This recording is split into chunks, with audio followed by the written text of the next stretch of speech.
Labvakar, Carnikavieši un viesi. Es domāju, ka apsēžamies, beidzot labāk jau nekļūs. Un cik es nopratu, pirmais, kas mums bija jāizdara, laikam bija jāapstāst, tomēr mums tā izstāde ir apkārt, ko Ieva mums te ir atnesus. Ieva varbūt dažos vārdos, jo tā no malas man uzreiz nav skaidrs, kas vieno visus šos attēlus. Es to uztaisīju. Tik tāpēc arī mēs tev prasām. Es atsaucos uzaicinājumam, jo es domāju, ka arī cilvēkiem, kas nedzīvo Rīgā, kaut ko kādreiz ir jāaizved un jāparāda. Jo es esmu sastapusi ārpus Rīgas ļoti daudz interesants cilvēks, īpaši, ja runā kaut vai par Melānijas filmēšanas laiku. Bet es no divām savu darbu kolekcijām sakombinēju vienu ekspozīciju, un man bija tāda izstāde, kas saucās Rotaļlietas stāsts, un tad bija tāda izstāde, kas saucās Es viņus redzu, kurā bija situāciju zīmējumi, dokumentālu situāciju zīmējumi. Ja runā par tiem situāciju zīmējumiem, tad tie savā veidā ir tāds skatiens, ierāmēts skatiens, kādu es esmu apguvusi strādājot kino, jo, kad strādā kino, tad katru kadru izstrādā līdz sīkumam no detaļas, līdz tālākam plānam, tiek domāts par visu, kas strādā stāsta labā vai sižeta labā, un tad, kad es skatos un kaut vai tagad, vai vispār jebkurā parastā dienā un sāk analizēt savu skatienu, kas pievērš manu uzmanību, kas man ir nozīmīgs, tad ir lietas, ko es labprāt arī uzgleznoju.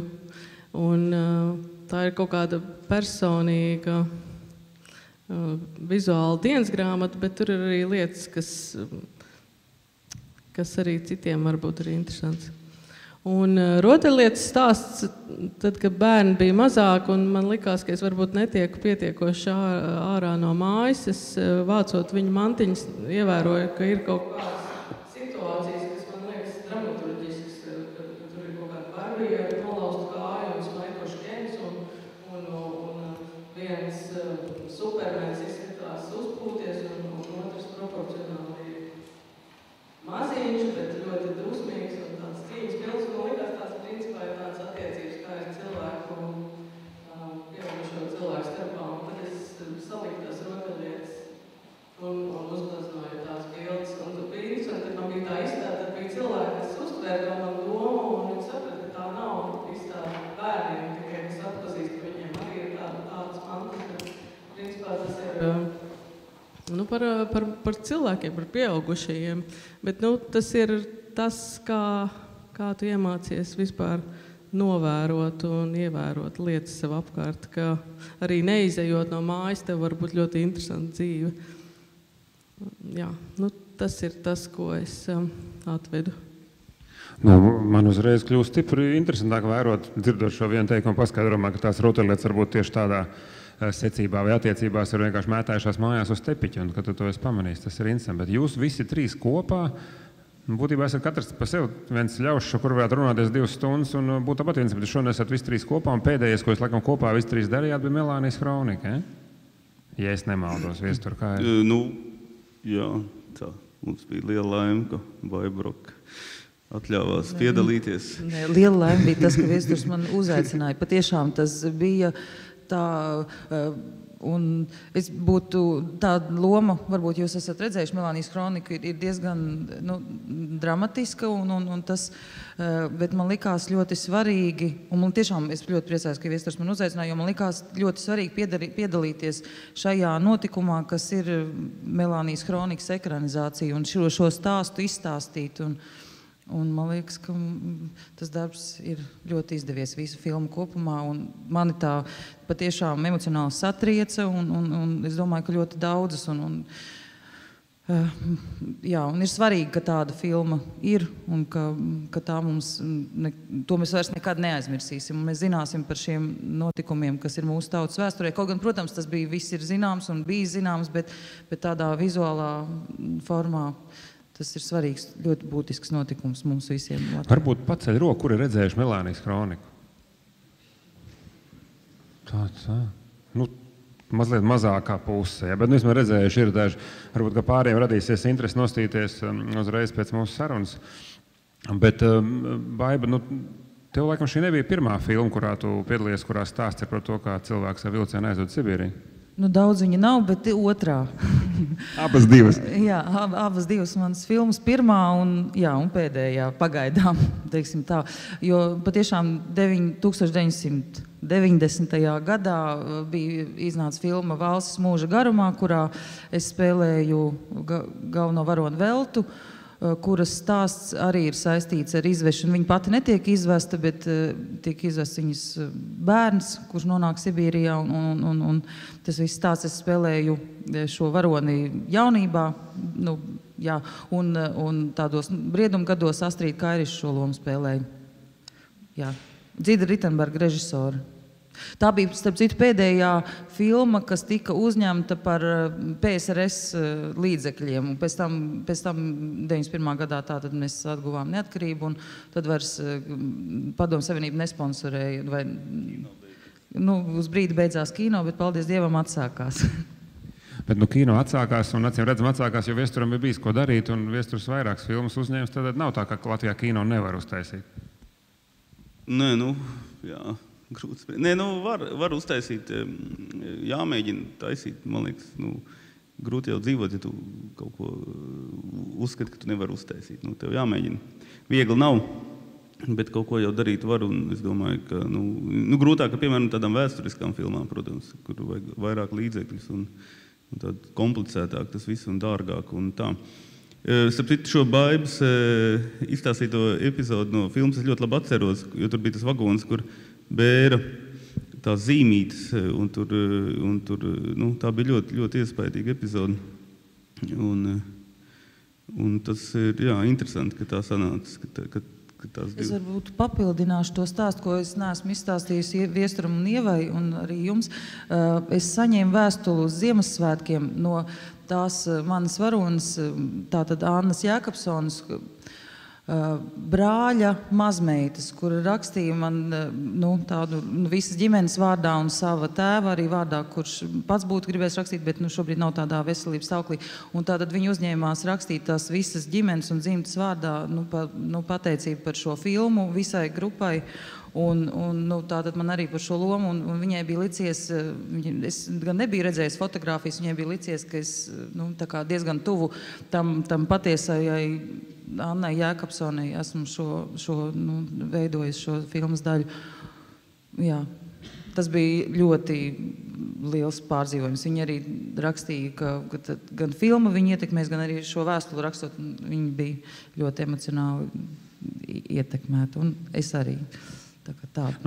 Baivas loma filmā beidzās jau diezgan tuvu pēc starta, taču tā doma, kā rīkoties pareizi, vai tā, kā darīja tavu varoni, vai tā, kā darīja Melānija, mums laikam nepamet visu šo filmas gaitu. Kā tad īsti ir pareizi rīkoties? Viesturs pats ir domājis, ko viņš darīja, ja viņa ielikt vilcienā? Manuprāt, tādu filmu ir vērts taisīt tikai ar tādu domu, ka tu pats domā, kā tu rīkotos.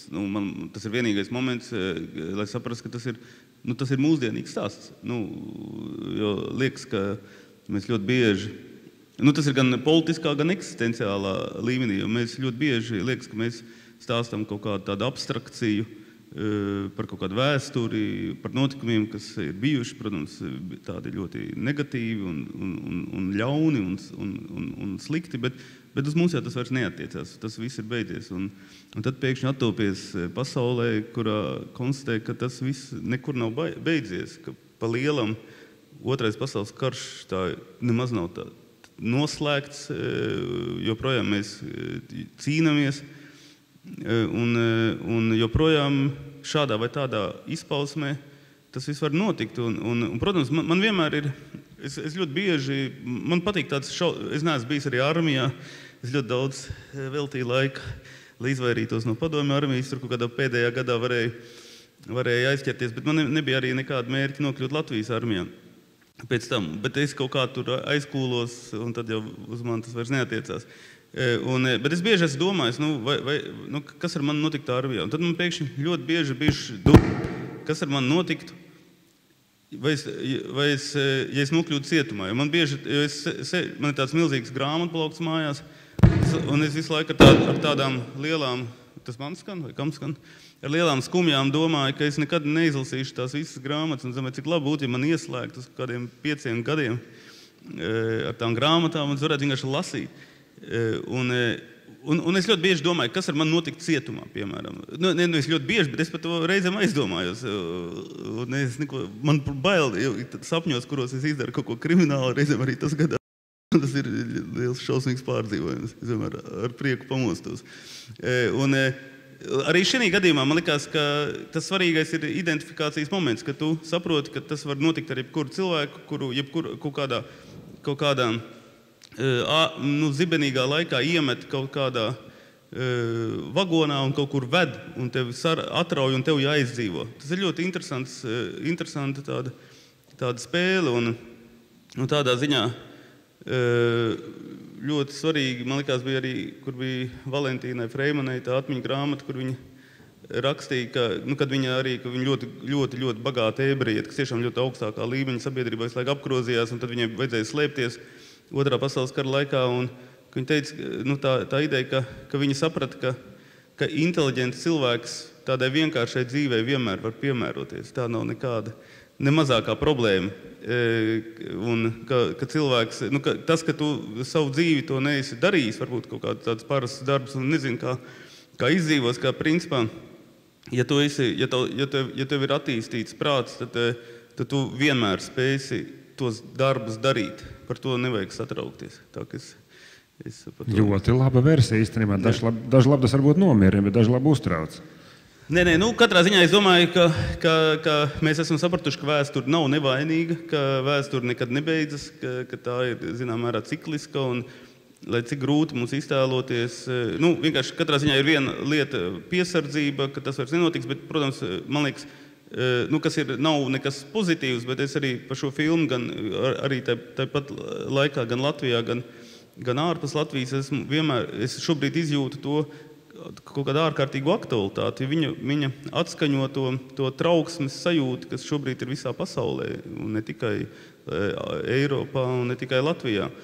Jo mēs stāvam kaut kādu nesaprotamu izmaiņu priekšā, un neviens neko nesaprot, un ir tikai tā trauksmainā sajūta, un līdz ar to šie noskaņojumi, kas ir filmā, manuprāt, viņi kaut kā trāpa šobrīd arī uzrunā.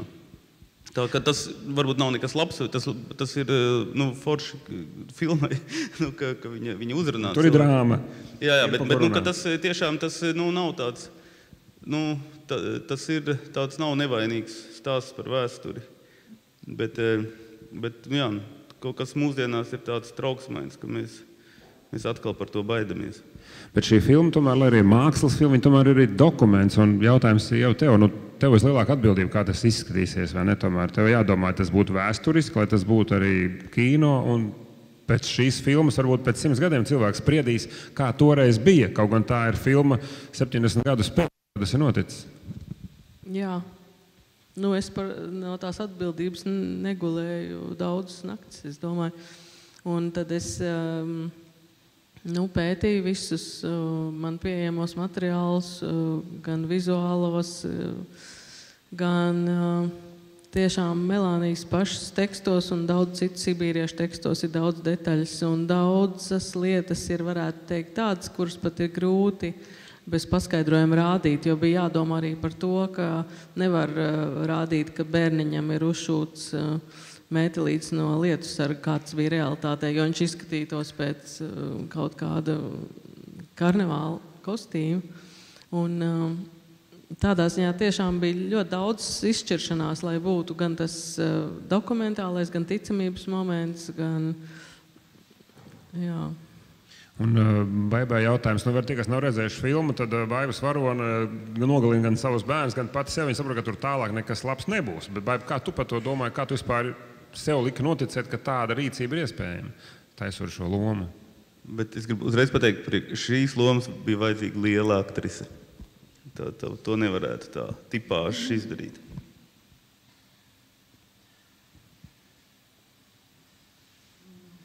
Pārējos kaut ko cerēs, vai uzdot jautājumu, lai vieglāk var pārējie cerēja, ka varbūt galā nekas traks nenotiks. Tas arī droši cilvēks neizved līdz galam.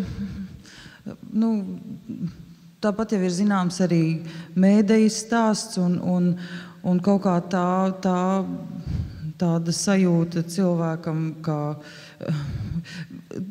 īstenībā es tik daudz neanalizēju racionāli, kā drīzāk iracionāli mēģināju pat nesaprast, tas nav saprast, tas ir uztvert to, kas šajā sievietē tajā brīdī notika. Un, protams, ka tā kā man ir mazi bērni un to es saprotu, es visos līmeņos, gan emocionālā, gan racionālā līmenī, es saprotu, ko šāds solis nozīmēja un mēģināju to ar sev pieejamiem līdzekļiem izdarīt.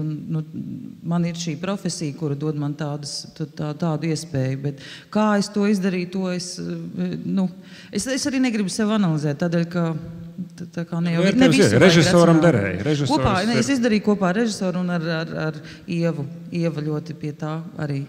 Kā cilvēks bērnu nogalināšanu bez Ievas neizsaka, protams. Bet mēs būtībā vienmēr to filmu skatāmies ar tā domu, kā būtu ar mums, ko mēs darītu līdzīgā situācijā. Būtībā tāda civilās aizsardzības kursa. Ko mēs darīsim, ka būs lielas ziepes. Tas, laikam, mums tomēr visiem daudz maz ir svarīgi, un mēs tomēr ik brīdim padomājam, kas būtu, ja mūs kāds bāztu tajā vilcienā un kaut kur vestu. Es gribu, Paul, man liekas, ka viena lieta, protams, ka tev atrauj no ģimenes un tam līdzīgi, un bāži vilcienos, un tu jūties fiziski smagi, bet savā ziņā tajā brīdī tu vēl jūties kaut kādā ziņā, manuprāt, kaut cik, jo tev ir ārkārtīgi jānodarbojas ar izdzīvošanu, lai tev bērni izdzīvot, un tam līdzīgi tu esi vismaz, tu esi spiesis kaut ko darīt. Bet, manuprāt, tajā situācijā, kas ir tā garīgā izdzīvošana, kas jau ir pēc tam, pēc gadiem, un kā cilvēks jūtās tad, un kādas lēmumus viņš ir spiesis pieņemt, vai kādu lēmumu tiek izprovocēt no viņa, lai pats sevi realizētu kā cilvēks, lai kaut kādā tiešām pārdzimtu kaut kādā augstākā kvalitātē cilvēciskā. Tad šāds lēmums mūsdienu Latvijā, manuprāt, mums ļoti bieži ir jāizdara katru dienu, un skaidrs, ka mums dzīvojāt tādā kapitālismā, taču cilvēki baidās pazaudēt darbu, baidās palikt bez līdzekļiem. Es pats baidos, ka vienu brīdi nebūs naudas un tam līdzīgi. Un otrs puses, kas ir tava izvēle, kuru darbu tu dari, kur ir. Man liekas, ka šī ir tik ārkārtīgi mūsdienīga tēma. Es to ļoti, priekš sevis es ļoti daudz man palīdzēju, ka es strādāju pie tādas personas dzīves, kā Melānija Vanaga. Man palīdzēja tas, ka es, priekš manis šodien tas man daudz ko palīdz. Es, piemēram, turpinu strādāt, un man tas palīdz kaut kādas arī, tā kā, es nezinu, es katrā ziņā ļoti tur daudz ko var saskatīt, kas ir svarīgi. Mūsdienās garīgā izdzīvošana, manuprāt, ir vēl sarežģītāka lieta. Tas ir ļoti sarežģīti. Un tam arī vajag ļoti lielu drosmi un kaut kādu tādu, tiešām spēku. Tā, ka tas nav vienkārši. Tā mūsu saruna šobrīd iekustinājas arī jums kaut ko. Ja kādam ir kādi jautājumi, mēs varam negaidīt pasākumu beigas. Ja kāds kaut ko pajautāt mūsu cienījumiem māksliniekiem, droši paceļ roku, es iedošu mikrofonu. Ir, ja? Tur ir mikrofons. Tad, ja kādam ir jautājums, ir kādam varam kādu ziņkāri kaut ko uzjautāt. Ja visi priecīgi klausīties to, kas notiek, kā saruna ripo. Ja ir dūša, lūk, tur dabūt mikrofonu un varat jau rēpēt. Bet jūs, ko mierīgi paņem padzerties, jo kā savs mutaru viegli izrunāt. Nav tā vienkāršākā lieta. Es vēl gribēju arī Ievai pajautāt, jo Ieva noteikti pētīja visus šos materiālus, visas tās situācijas, tos apģērbus, to sadzīvi, un varbūt arī lasot šādas atmiņas no tiem cilvēkiem, kas tur ir bijuši. Kā šķiet, kas ir tas kas ir tas parametrs vai kāda rakstura īpašība vai kāda spēja bija tiem cilvēkiem, kuri izdzīvoja, kuri varēs šīs atmiņas uzrakstīt, kuri pēc tam atnāca un mums izstāstīja, kā tur gāja. Kas bija viņa kopīgā vienojošā īpašība? Kāds tas izdzīvojošā cilvēka portrets? Tie, kam bija bērni, tie domāja par bērniem, bet vispār tie cilvēki domāja par Latviju. Tā ir, viņi skatījās tajā virzienā, kur rietēja saule, un viņi zināja, ka tajā virzienā ir Latvija. Un principā ir skaidrs, ka cilvēks nevar izdzīvot bez cerības. To es sapratu, ka principā tie, kas sajuka prātā un neizturēja to, tur tiešām visvairāk bija vajadzīgs, gan vajadzēja kaut kādu to maizes garoziņu dabūt, bet visvairāk, lai nenokauj to garu. Un tomēr tie cilvēki visu laiku ticēja, lika sev ticēt, ka viņi kaut kad atgriezīsies Latvijā. Un tā Latvija bija tāds, tajā vārdā slēpās pilnīgi viss. Un es domāju, ka arī pēc tā, ko mēs esam lasījuši un arī sarunās ar sibīriešiem, sapratuši, ka ir diezgan traģiski, ka tad, kad šie cilvēki atgriezās un tajā vārdā Latvija bija sasumējies viss pēc, kā viņi ilgojās un tiecās visus tos gadus, un tā Latvija, kas viņus sagaidīja, ļoti atšķīrās no tās iepriekšējās, un cilvēki arī atšķīrās, un ļoti daudz cilvēku no viņiem novērsās, un jāsaka, ka tad, kad bija represēto seans, un kad šie cilvēki, tie īstie sibīrieši skatījās, un man likās, ka kaut kādā veidā viņi ir beidzot rehabilitēti, ka sabiedrība uz viņiem skatās, viņi redz, kas ir tie varoņi, kas savā veidā ir to Latvijas ideju izauklējuši. Un vai viņiem ir pienācis mūžā kaut kāds tas gandarījuma brīdis, ka pēc tiem daudziem gadiem, kad viņi savus vērtīgākos mūža gadus ir atstājuši Sibīrijā, vai viņi ir šajā mūsu Latvijā kaut kādā veidā dažbrīd jutušies gandarīti, tas ir tāds labs jautājums visiem cilvēkiem.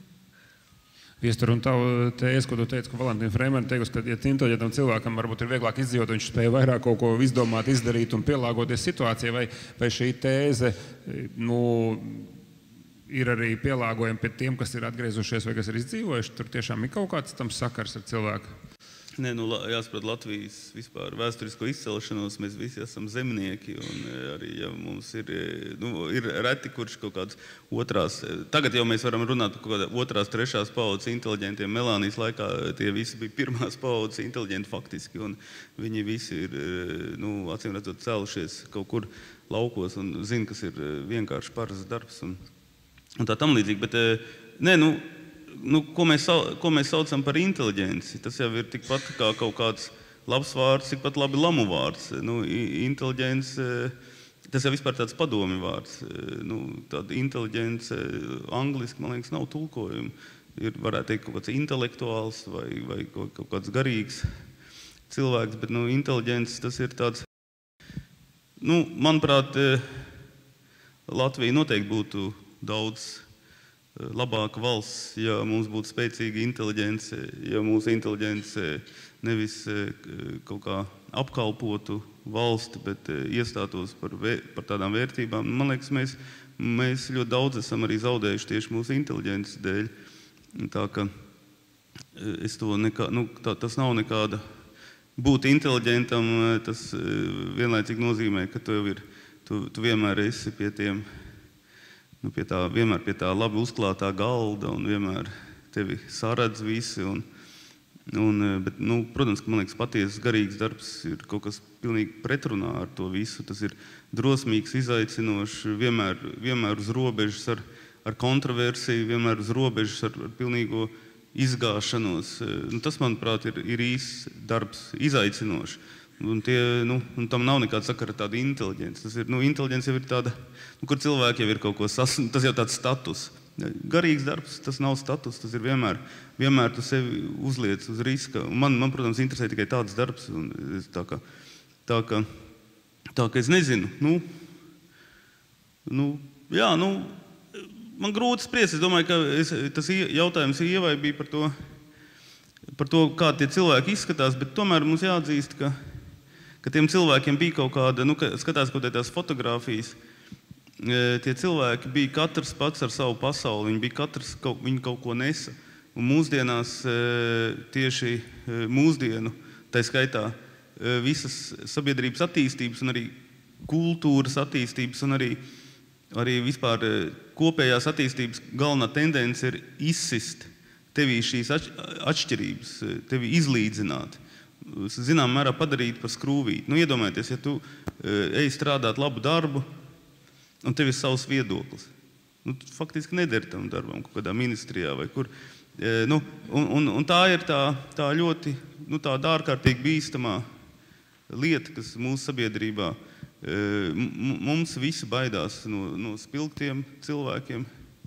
Es domāju, ļoti grūti, un vajag visu tikai to pareizo mehānismu. Un tā skaitā kino, vai teātrī, visur. Tas nav, tā nav kaut kāda, tas ir pilnīgi visās jomās. Un protams, ka, manuprāt, es domāju, ka inteliģenti ir diezgan līdzvainīgi tajā diezgan lielajā bezcerīgumā, kurā mēs te Latvijā esam nonākuši.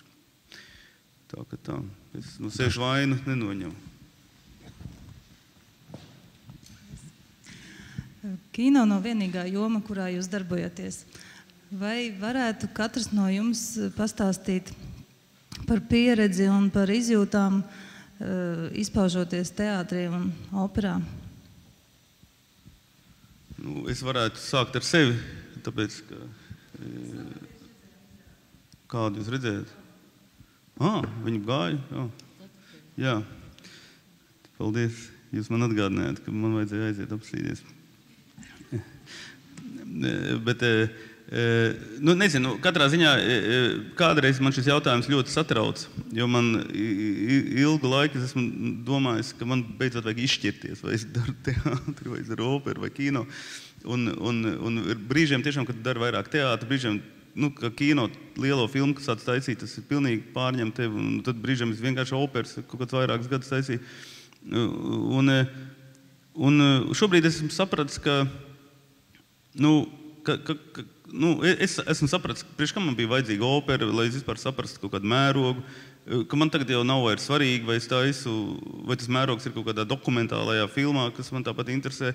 Šobrīd es sapratu, ka es uz šo jautājumu vairs necentīšos atbildēt, es nezinu, kas man sagaida tālāk, un ka es, piemēram, pats personīgi taisu visu pēc vieniem un tiem pašiem noteikumiem, lai arī cik tas it kā liekas neiespējami atšķirīgi izskatās. Un uz šo jautājumu es nekādīgi nevaru atbildēt, bet vienīgi šī darbošanās dažādās jomās man personīgi ir kaut kādā ziņā, ietekmēs tādā ziņā, ka man visu laiku arī gribās kaut ko jaunu darīt, kaut ko nomainīt, kaut kādā citā teātrī, kaut vai citā valodā, kaut kur pastrādāt, citā žanrā, ka man iespējams būtu grūti vienā vietā. Es saku, Nacionālā teātri uztaisīju otro izrādi pēc kārtas, un man jau liekas, ka jau man gribās kaut ko citu. Tādā ziņā, tas varbūt padarīs man par tādu vagabonu nedaudz. Ceļotāji. Un Ievai?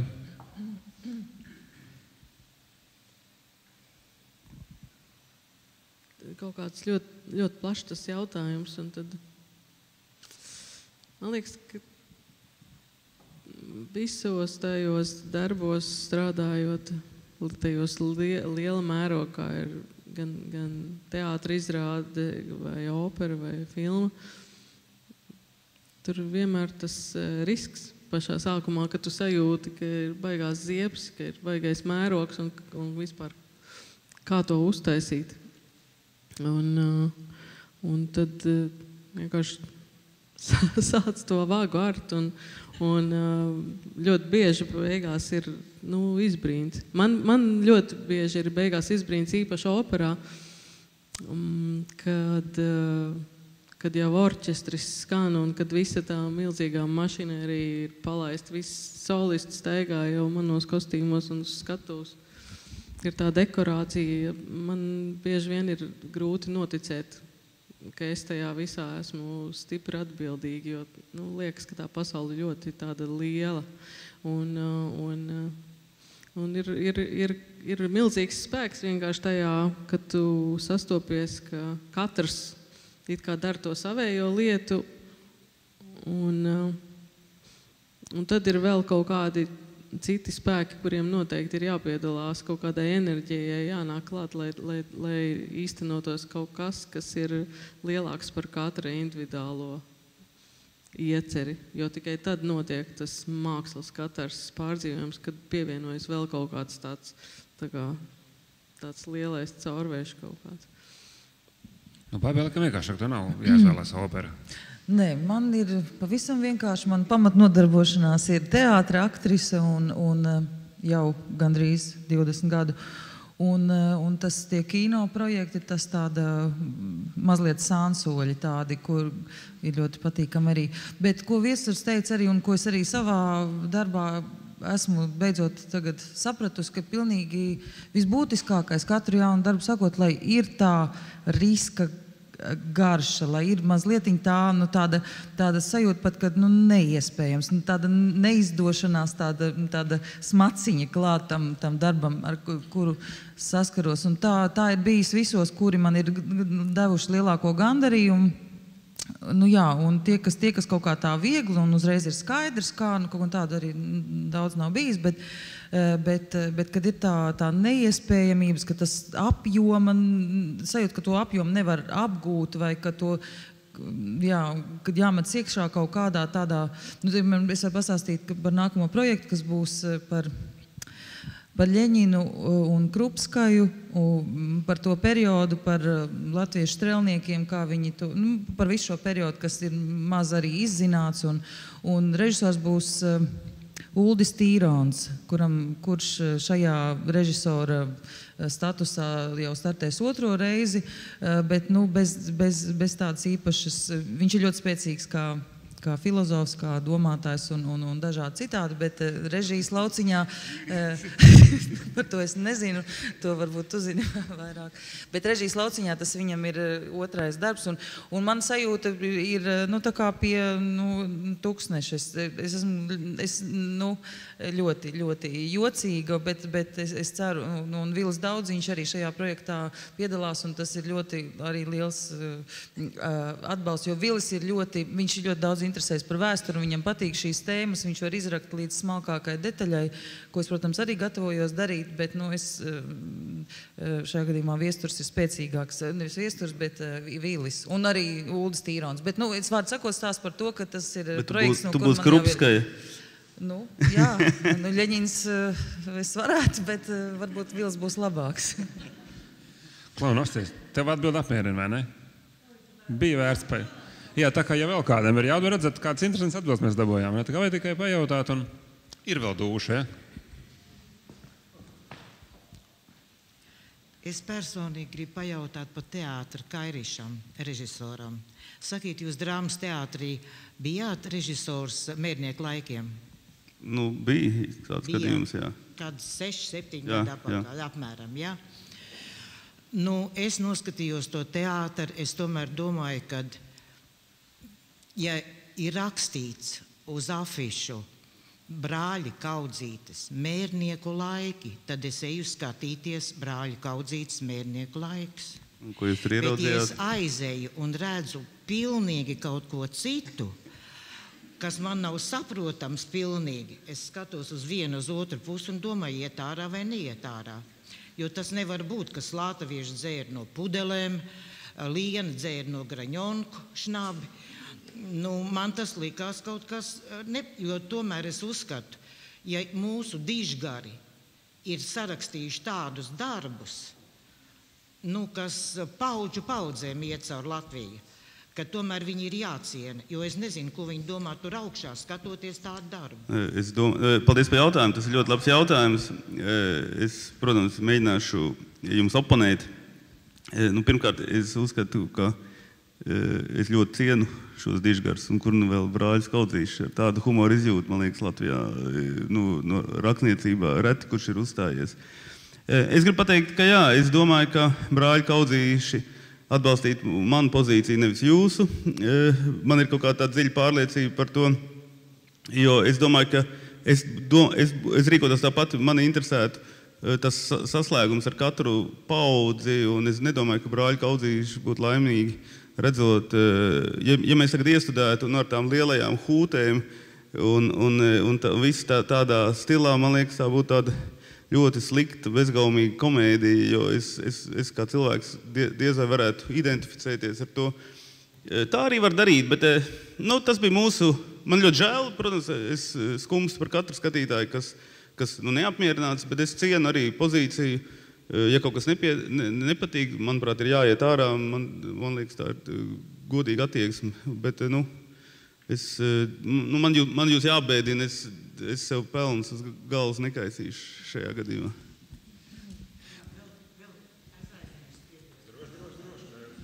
Kā jūs domājat, ko jaunā paudze, toreiz mēs izgājām uz ielas, gaidījām mašīnu, ja?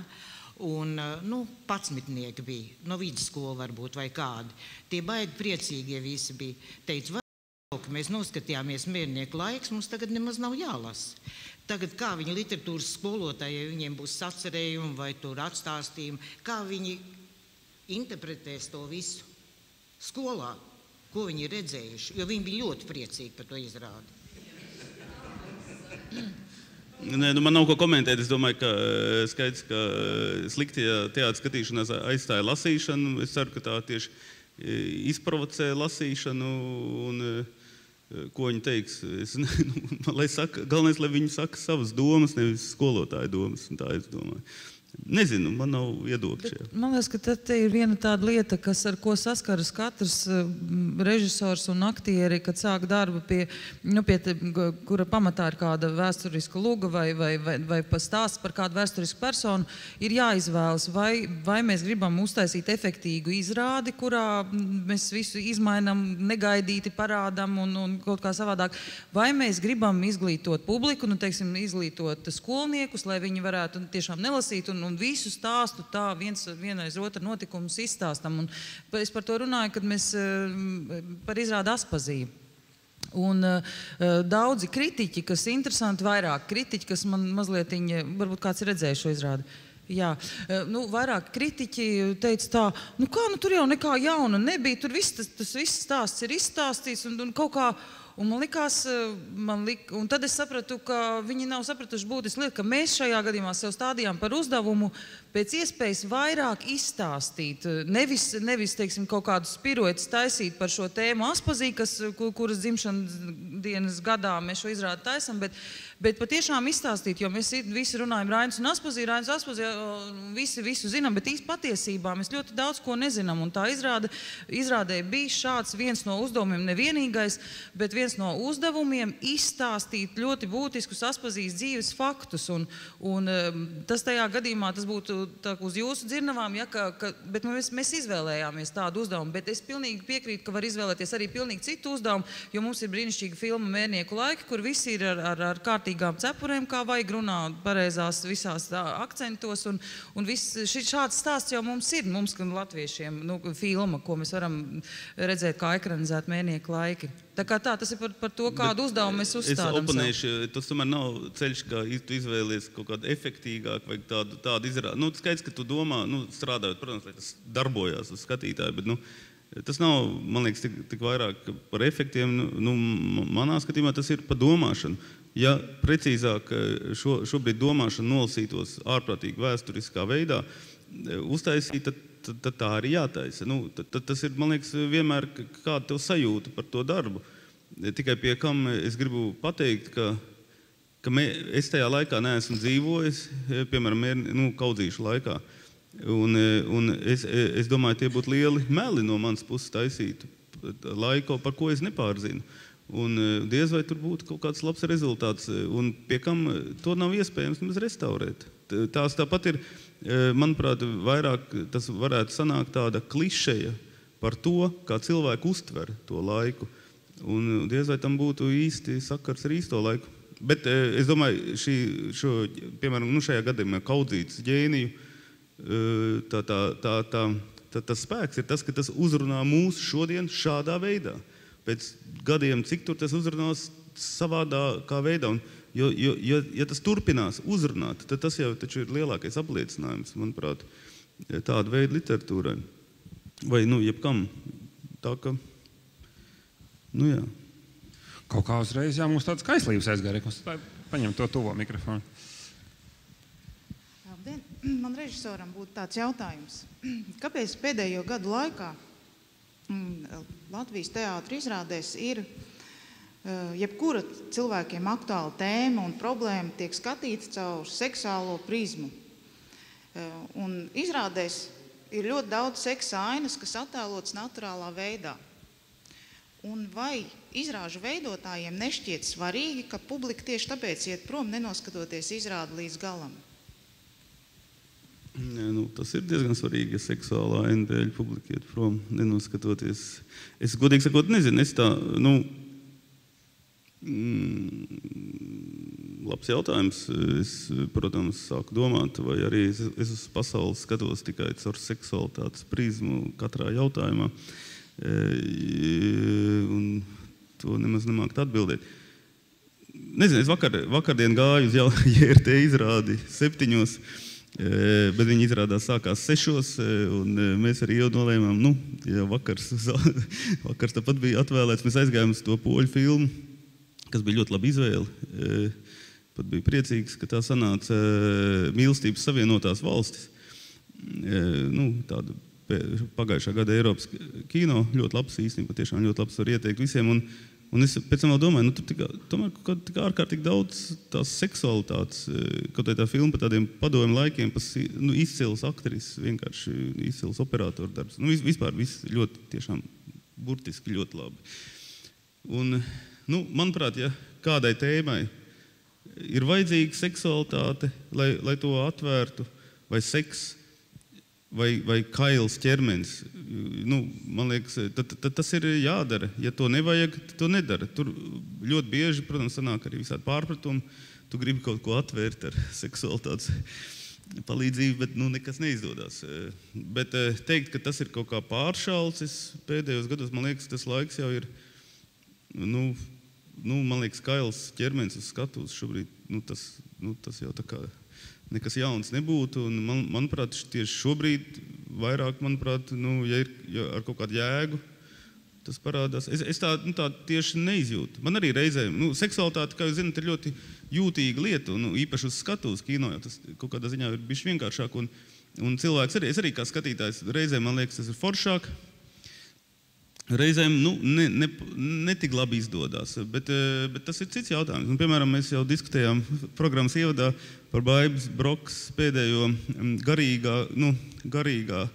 garīgo darbu uz skatuves sniegumu Solvitas Aboltiņas lomā, kur viņa izrādēja kārkli, kurā viņa izģērbās. Mums jau bija diskusija, kur viņa tika pārmests, ka viņa kaut ko tur neētisku dara, tur izģērb, kā Solvita Aboltiņa, ka sāk Dievs laikam nekad neizģērbjās dzīvē.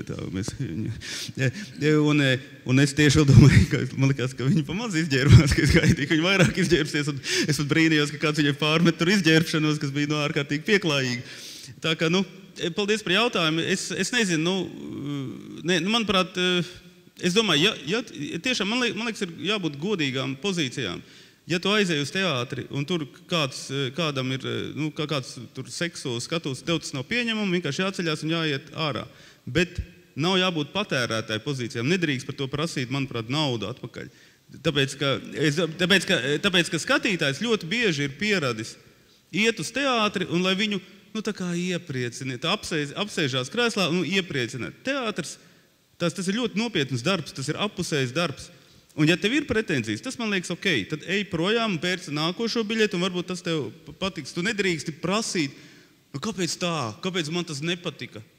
Man liekas, nevar taisīt, ka visu laiku patīk. Mums ir kaut kādi bišķi tādi citi priekšstati. Es uzskatu, tā ir ļoti laba pozīcija. Tiešām, ja tas nav pieņemami, droši ej prom. Un ļoti, ļoti normāli. Un tā kā iela pa seksu viņam visvairāk domā. Es domāju vispār par kaila ķermeņa attēlojumu un reakcijām uz to.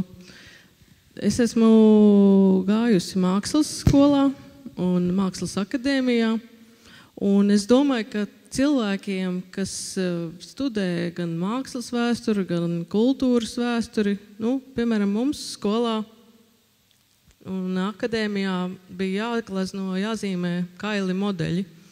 Un kontekstā ar to, ka mēs mācījāmies mākslas vēsturi un pasaules vēsturi, es ļoti agri jau sapratu, ka kails ķermenis nav tikai kails ķermenis, jo ļoti sen jau mākslas tēlos kails ķermenis simboliski ir nozīmējis ļoti daudz ko. Un gan antīkajā mākslā, gan vēlāk, kā kaili ķermeņi tiek attēlotas, personificētas būtnes, dievības. Jo cilvēks ir izglītotāks, jo viņš savādāk uz to kailo ķermeni skatās. Viņš uzreiz nedomā, ka tas nozīmē burtiski seksu. Tas, protams, ir kaut kādā izrādes kontekstā.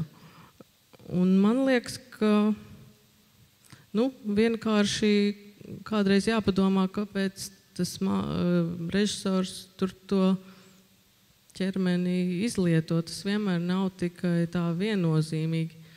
Un man liekas, arī pareizi ir arī nejusties vienmēr komfortabli teātrī. Es domāju, ka savā veidā kaut kāda provokācija arī ir labs iemesls domāt pašam par sevi. Es arī kādreiz domāju, ka ir kaut kādas lietas, kas man kaitina. Un man liekas, tā jēga ir tā, ka es priekš sevis noskaidroju, kāpēc kaut kas man kaitina un kāpēc tas ir priekš manas problēma un pēc kādām kvalitātēm es tiecos. Es pie šīs tēmas un no tāda personiskās pieredzes, ka es neesmu daudz saskārusies ar režisoru vēlmi sev redzēt kailu skatos, bet pie viestura esmu ar to saskārusies, bet tas bija ļoti skaistā veidā, jo tas bija izrādēs Kroderdienas Silmačos, kurā mēs visi jaunie aktieri skrējām kaili pār skatuvi Jāņu nakts skrējienā, un manuprāt, tas bija viens no skaistākajiem brīžiem, kādus es arī pati uz skatos esmu redzējis ierakstā, ko es redzēju. Bet es vēl gribēju teikt, ka, protams, ka mums latviešiem vai latviešu skatītājiem un arī aktieriem ir kaut kādas īpašas attiecības ar savu ķermeni, ar ķermeņa kailuma rādīšanu uz skatuves. Un to es varu teikt arī salīdzinoši par to, kāda sajūta man rodas, ja režisors kaut jau mazāko mājienu dod uz to, ka man vajadzētu būt kailai skatuves. Un salīdzinot ar to pieredzi, kāda, piemēram, es zinu no režisora stāstītā, no Alvi Hermaņa stāstītā, ir, piemēram, vācu aktieriem vai vāciski runājošo zemju aktieriem, kurā ir arī cita pirts kultūra un cita attieksme pret ķermeni. Un tur aktierus ir ļoti grūti noturēt apģērbtus. Viņiem pie katras iespējas, kurā tiek dots, kādā veidā risināsim kādu ainu skatu, viņi 1-2 ir jau noģērbušies. Un tas patiešām ir pilnīgi savādāk nekā mēs izturamies pret savu ķermeni kailu. Tā. Ir atbildēts daudz maz, ja? Nē, tur jau nevar atbildēt šo jautājumu. Bet seksu vairāk ir runa. Es domāju, viesurs var mēģināt atskaitīties par savām izrādēm, jo to, kāpēc katrs cits to dara, katram savu iemeslu. Tu padomā, kas izrādēs tev ir bijis. Es vienmēr esmu izjūtis savā dzīvē seksuālu nepiepildītību un tās traumas. Esmu tomēr man katoļu bērnība, kur tu vienmēr baznīcā to puskailo Jēzu redzēji. Tas viss saslēdzies, ka reizē man vajag to kailumu skatuves. Bet, es nezinu, ko lai tur atbild. Man liekas, katru reizi tas ir kaut kādu citu iemeslu dēļ. Un galu galā arī šis reliģiozais. Man ļoti patīk apspēlēt arī tādas kristīgās tradīcijas, reliģiozitātes, kur kailums vienmēr ir spēlējis, kailums, asinis, piemēram, spēlējuši ļoti lielu nozīmi. Līdz ar to reizēm, kad man liekas, kad es redzu kaut kādas tiešām vecās gleznas vai kur ir kailums, asinis, šausmas un ciešanas, un tad, kad reizēm pa tādām līdzīgām ainām uz skatuves tu tiec sodīts un šie paši cilvēki iet, bet to pieņem citā kaut kādā formā, tad brīžiem man liekas, ka sabiedrība vienkārši ir ārkārtīgi liekulīga un paši sev neatzīst. Es domāju, ļoti bieži tādi cilvēki, kuri nepieņem kailumus skatuves, varbūt pa vakariem pornofilmus skatās slepenībā no savas sievas vai vīru. Tā kā man grūti spriest. Katrā ziņā es domāju, ja kailumam ir, ja tas ir trāpīts, tad tas ir trāpīts. Ja tas netrāpa, tad tas netrāpa. Skaidrs, ka tā ir riskanta darbības forma uz skatuves un reti ir izdodas jēdzīgi to atrisināt, bet, bet tas nav, manuprāt, arī seks. Seks taču, es nezinu, mums taču ir, mēs dzīvojam sabiedrībā, kur, manuprāt, visi tie sieviešu žurnāli vai tās privātās dzīves, un ko visi lasa, tas taču, apsieties, kāds pieprasījums pēc tā ir. Par ko mēs te runājam? Jūs jautājat, kāpēc? Tāpēc, ka ir liels pieprasījums. Jā. Jūs jau paši to lasat, es to reti lasu. Tur apstāstīju, ka brokerus kaut kādu privātās dzīves vāka, tad varbūt viņi baigi reti nonāk, diemžēl. Tādā ziņā, es domāju, tas ir sabiedrība pati to pieprasa un pati pēc tam satraucās par to. Man liekas, tur ir kaut kāda zināma, tad noskaidrojam, tas mūs interesē vai ne. Man tas, godīgi sakot, tā galīgi neinteresē. Es domāju, ka man kailums ar tādu kaut kādu nekad neasociējās, un ja es jūtu, ka to vajag, tad vajag, un reizēm tas slikti. Un tā nav, ka Vācijā visi kā traki grib izģērties. Tur ir, protams, veseli. Tā ir. Reizēm tur liekas, reizēm es skaitā esmu iekritis, ka man liekas, ka tur te gan beidzot to mēs izdarīsim, un tur cilvēki tā iecērtās kaut trakākā ne Latvijā. Tas arī tomēr dziļi individuāls. Bet kopumā, protams, tas ir tā pieņemamāks, kaut kāda saruna, bet Tādā Vācijā vai Austrijā, jebkurā greznā viesnīcā, jebkurā spā, vienkārši tev izdzīs ārā, tu mēģinās tur ierāpties peldbiksēs vai peldkostīmā. Vienkārši viss ļoti šķīvi skatīsies un metīs tev slapi vielu. Tā kā katrā vietā ir sava tradīcija. Tu iztēlojies pirti peldkostīmā, vai tas tev liekas pieņemami? Virs 100 grādiem somu pirtī ir pielikt vienkārši. Bet tu jau runā par mazu Latgales pirtiņu, kurā tu nekad nesagaidīsi visu, tur, teiksim, 150 cilvēkus, vīriešus, bērnus, sievietes, kailus kopā. Jā. Es domāju, ka mums varētu rezumēt šo tēmu uz to, ka tas, kas to izrādi taisa, viņš jau nevēl ļaunu un negrib nevienu piečakarēt ar to, ka viņš varbūt to seksu rāda. Viņš jau no labas sirds grib izstāstīt stāstu, varbūt nav izmantojis īsto paņemē. Viņam nav doma, parādīšu seksu, tad gan viņi vispirks biļetes. Es domāju, ka tādu plānu nevienam nav, tā kā varbūt mazliet labvēlīgāk skatīties uz to. Man liekas, ka ir tiešām ļoti daudz slikti piemēri tam, un tas ir skaidrs, un man arī noteikti tā ir gadījies. Skaidrs, bet man liekas, šobrīd tas vairs tā nestrādā, ka vajag, lai dabūtu cilvēku skatītāju zālē, ka vajag seksu. Man liekas, tas bija tāds bišķi 90. gadu piesitiens. Tagad, tomēr, man liekas, tik vienkārši. Un ja šobrīd tiek biļetēs norādīts izrādē smēķē, jums visiem ir iespējas pierādīt, ka vajag norādīt arī izrādē būs seks. To var mierīgi pielikt klāt pie tā smēķēšanas. Mēs taču esam paši regulējumi savu sabiedrību, kā gribam. Ja mēs visi nobalsosim, uztaisīsim jaunu likumu, būs biļetē rakstīts, šitajā izrādē ir seks. Pinokio vai pārāk garš koka deguns. Kāds nosargs reiz to iztēlojoties un negrib redzēt Pinokio. Tā kā visam mūsu iztēlē, visam mūsu galvai, kā mēs to uztveram. Un ļoti labi saruna, ļoti labs jautājums. Mēs apsties minūtes 15 runājam par šo vienu jautājumu. Tā kā jautājums bija 10. Paldies tev par jautājumu. Ir kādam vēl jautājums, tikmēr uzkrājies. Lūdzu. Vai jūs vienmēr esat apmierināti ar gala rezultātu? Kas ir iznācis no izrādes? Jo jūs katrs darat savu darbu, un droši vien režisoram vissāpīgāk ir, ja kaut kas tur nesaslēdzas kopā. Tie pārējie viņu nesaprot, un kaut kas nesanāk. Vai ir jums tāds noslēpums, ko mums atklāt? ar ko jūs neesat bijuši apmierināti? Es vispār nesaprotu, kā var būt apmierināts ar savu darbu, jo man liekas, tas ir kaut kas, ka tur vienmēr kaut kas nesanāk. Arī, ja kopumā sanāk un pa lielu aiziet, nezinu, man liekas, tas ir, tu priecājies, jo, ka aiziet kaut kas pēc būtības, tā jau ir liela veiksme, manuprāt. Es nezinu, man liekas, ka vienmēr kaut kas tur līdz galam neaiziet. Mēs esam divās dažādās pusēs. Viesturs uztais izrādi un pēc tam pat redz neaiziet vakarā paskatīties, kādu viņi tur ir izrāda Valentīna, vai ne? Bet man kā aktrisei katru vakaru ir jākāpj uz skatuves un es ļoti sautīgi daru visu un moku režisoru un sevi un partnerus tik ilgi, kamēr es rādu to, kas mani tiešām dara apmierināt, jo es nevarētu ilgstoši atrasties tādā stāvoklī, ka man visu laiku ir jāspēlē kaut kas man rīvē un nepatīk, un kam es nepiekrītu, un cilvēciski vai sievišķīgi, jebkādā vai profesionāli nepiekrītu.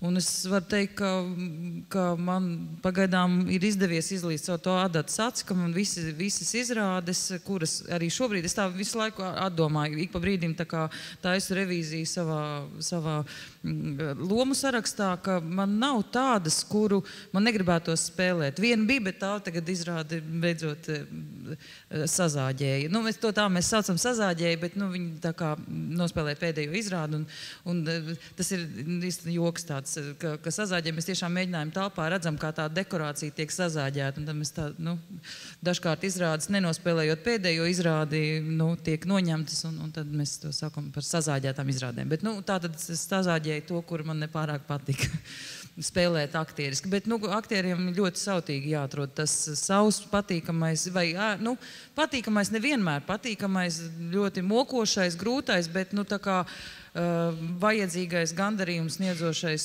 veids, kā par izrādi, kādu to lomu veidot. Nē, skaidrs, ka es jau arī domāju, ka tas neapmierinājums ir tāda urdoša sajūta, kas tev, tā jau nav, ideāla forma jau ir mirusi, kā mēs zinām. Ja tu viss ir tādā apmierinājumā, tad visticamāk tu jau esi paradīzē, nevis savā darbības vietā. Bet Viestur var taču dabūt tomēr gandarījums. Nav tā katru reizi tā kā pilnīgi, kādreiz, kad tu esi realizējis, tu gribēji pateikt to, un tev izdevās un saslēdzās, un kaut kā enerģētiski notika tā izrāde, tad tu... Protams, ka tu jau tas lielais, tā lielā sajūta jau ir izšķirošāka, un tur visādos sīkumos, tā ir, un reizēm ir kaut kas tā... Nezinu, man vispār patīk... Man patīk visi mēģinājumi procesi, es varu godīgi pateikt, un tā beigu daļa arī man patīk. Un tad man sākot ar kaut kādu 4. 5. izrādi. Tāpēc, jo tur pa vidu ir tas kaut kāds nevajadzīgais stress, un tur viss liekas briesmīgi un šausmīgi, un viss krīt. Bet sākot ar 4. jau sāc kaut kā, līdz ar to man tas viens nogrieznis tikai rada tādas mokas. Pārējais man ļoti patīk viss darbs. Jā, vai viss savādāk noteikti ir. Tu nevar neko pielabot. Baiba var pielabot, Viesturs var pielabot, bet tu kā izdarīt? Vajag pa vidam kaut kā te izšļūkt. Es tā domāju, tā ir, kā Viesturs saka, tad, kad ir tā pirmizrāde, tad tu uz visu vēl skaties un šausmīgi piesienies, piemēram, par lietām, ko it kā nevar vairs labot. Tu redz, ka nav bijis laba šuvēja un ka tur ir kaut kāda vīla, kas krokosies vienmēr, ka tu nevar nomainīt to kleitu, bet pēc kaut kādas trešās izrādes tu saproti, ja tā izrāde ir laba, tad neviens neskatās uz to vīlu un tu nomierinies, bet, principā vienmēr ir, kur augt nākošajā reizē. Kam vēl jautājumi? Jā, bet Baiba pacēla ļoti pareizi tēmu, jo īstenībā aktierim, ja viņš uz skatuves nejutīsies labi, labā nozīmē, labi ne jau, ka man ir labi. tad, protams, tas, aktierim, viņam tāpat ir jājūtās pareizi. Tas ir, jo tad tikai tu vari arī, kaut kādu, zinām tādu. Tā tas ir, un tur bišķi ir savādāk tas viss. Režisoram jau nekad nevajadzētu justies pārāk labi. Kurš vēl? Viens neceļ roku pagaidām, ja? Tad man viesturam jautājums. Mums varbūt visiem šķiet, ka mēs zinām, viesturs skaidrs tāds viņš ir, to viņš dara, bet īstenībā no tā, ko viņš dara, mēs pat ļoti labi gribot, un vismaz pusi neesam redzējuši, jo liela daļa tavu darbu ir Vācijā, operas, ko neviens nav redzējuši šeit. Nu, tikai dažas ir bijušas. Nu, bet tik un tā ir diezgan liels apjoms, tas ir diezgan daudz laika. Jā, un diezgan daudz laika pavadīts ārā, un no tā, ko, tā kā to taču darot, tu esi mēnešiem bijis prom, tu neesi strādājis Latvijā, tad cilvēki to nav redzējuši, ne? Nu, jā. Nē, nu tas, ar ko tas viss neatšķirās no strādāšanas šeit, tikpat grūti vai viegli, nu tikai mazliet savādāk, tur kamēr noķer tās nianses. Man grūti spriest, es vienu brīdi sev esmu pateicis, ka es atceļu, ģeogrāfijas ierobežojums. Tādā ziņā, ka tev nav svarīgi, vai tu strādā Rīgā, Berlīnē vai Rēzeknē. Tādā ziņā ir svarīgi tas līmenis, ko tu dari. Un tas, ko tu priekš sevis izvirzi, lai tas vienmēr būtu tāds augsts līmenis. Skaidrs, ka tad no tā izejot, piemēram, kaut kādā operā, kaut kādā augstāka līmeni varbūt vieglāk sasniegt kaut kur citur, bet nevienmēr. Piemēram, tikai uztaisot 3 operas Vācijā, es sapratu, ka Latvijas Nacionālās operas koris, piemēram, ir vienkārši. Piemēram, Ķelnē, man likās, ka koris ir kaut kāda sociāla programma cilvēku, tādai nekustīgu un jau uz aiziešanu cilvēku kaut kādai labdabīgai tādai ievietošanai vidē, ka viņam ļauj tur dziedāt. Es biju tik pārsteigts, un es nevarēju, un es, piemēram, kādus pāris koris, es teicu, viņi nedrīkst nākt, viņi ir slimi, viņi nedrīkst nākt, viņi ir veci, viņiem ir grūti nostāvēt. Lūdzu, lai viņi nav nākošajā mēģinājumā. Vienkārši, lai nav. Necīnīsimies, lai nav. Viņi nāk, jo es viņus nevaru pat atlaist. Tā ka viss ir ļoti relatīvs. Mums jau ir tāda priekšstata. Līdz ar to es to it kā sev esmu atcēlis, un vienīgais, kas, protams, ir, man liekas, ka tāpat filmēšana, tas tāpat tu esi uz pāris mēnešiem prom faktiski. Vienkārši ir ļoti patīkami, ka tev ir ģimene apkārt un tam līdzīgi. Un ka tas mājās. Bet arī mājās, arī Rīgā tagad strādājot, piemēram, tepat, kas manai mājai tuvākais teātris Nacionālais, ka man tikai jāšķērso tilts ir. Es tāpat tādās īsti sajūtu, kas mājās man nav, kamēr es pat ar bērniem runāju. Jūs zināt, ka es atgriezīšos mājās, un, es katru dienu tur esmu, es atgriezīšos mājās pēc tā un tā datumu, kad būs tā nelaimīgā pirmsrāda, un es vienkārši būšu mājās. Kaut es tur katru dienu esmu, bet, tā ka tas ir viss ļoti relatīvi. Es domāju, manuprāt, radošiem cilvēkiem svarīgāks ir tas izaicinājums, ka tas darba izaicinājums ir tāds augstsvērtīgs, kvalitatīvs, kur tev ir interesanti augt. Un šobrīd tas jau, manuprāt, tāds provinciālisms zināms, ka, ka jāstrādā tikai kaut kādās galvaspilsētās vai tikai, tas man liekas, tas jau arī ir beidzies. Man liekas, šobrīd svarīgi kaut kāda tiešām radoša izaicinājuma. Es pagājušo nedēļu braukāju ar mašīnu, es biju caur Pitālovu, Pēterburgu, uz Viborgu un tad uz Karēliju. Es tur vienai kaut kādai dokumentālai filmas, kaut nedēļu braukāju pa pilnīgi ārprātīgākajām vietām. Un tad es skatījos vienu izrādi, neteikšu Rīgā, neteikšu kurā teātrī un kuru izrādi. Un man likās, tur viss tik slikti un tie aktieri, man likās ārprāts. Un domāju, tu tāds režisors, tu taču neko arī nevar tur izdarīt. Un tas tik slikti. Un es domāju, un es tikko biju tur tajā kaut kādā Karēlijas ciemā, kur kaut kādi karēļi, kur runā, kur kaut kāds tāds ārprāts, man liekas, redz, tur ir tas līmenis, un tev vienkārši tas līmenis redz, ka tu nevar sasniegt nekad. Tur ir tā atšķirība, ka tu gribi strādāt tur, kur tu redzējies, ka tu vari kaut ko sasniegt. Un tas, man liekas, vai tu vari kaut kādu dokumentālo filmiņu tur uztaisīt par kaut kādu nabaga, tur kaut kādu ciematu, vai teātrī, vai operu Berlīnē. Nu, man liekas, tam nav tik būtiski nozīme. Būtiski ir, nu, ka tu kaut ko izdari, kaut kādu vēl paeji soli uz priekšu, kaut kādā nezināmajā, kas, manuprāt, ir tas, kas tev pievelk. Nu, ko tu vēl, nu kā, nezinu.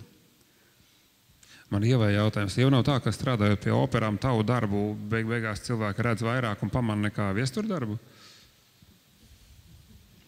Nu, viņi uz to skatās, bet viņi zina, ka ir uztaisījis kā Erišs. Tu ir uztaisījis Jurijānu. Jurijāna kungs. Vai Kantāņa kungs. Dzejols atcerējis apmēram. Tāpat tā sanāk.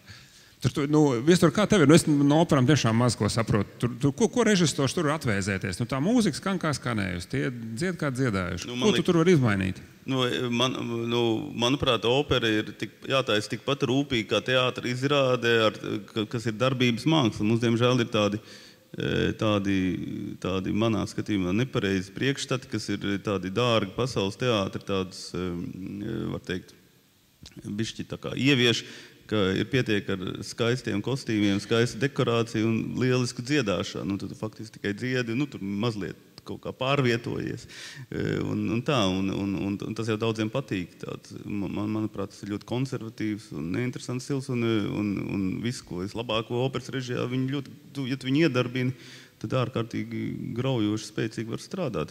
Tā ka režisoram tur ir ārkārtīgi daudz ko darīt. Bet jātiek galā ar to psihopātu diriģentu, kas tev tur stāv visu laiku aiz muguras, un daudzreiz viņi ir. Es ar visiem esmu vienmēr sadraudzējies, jo diriģents ir arī īpaši ļoti profesija.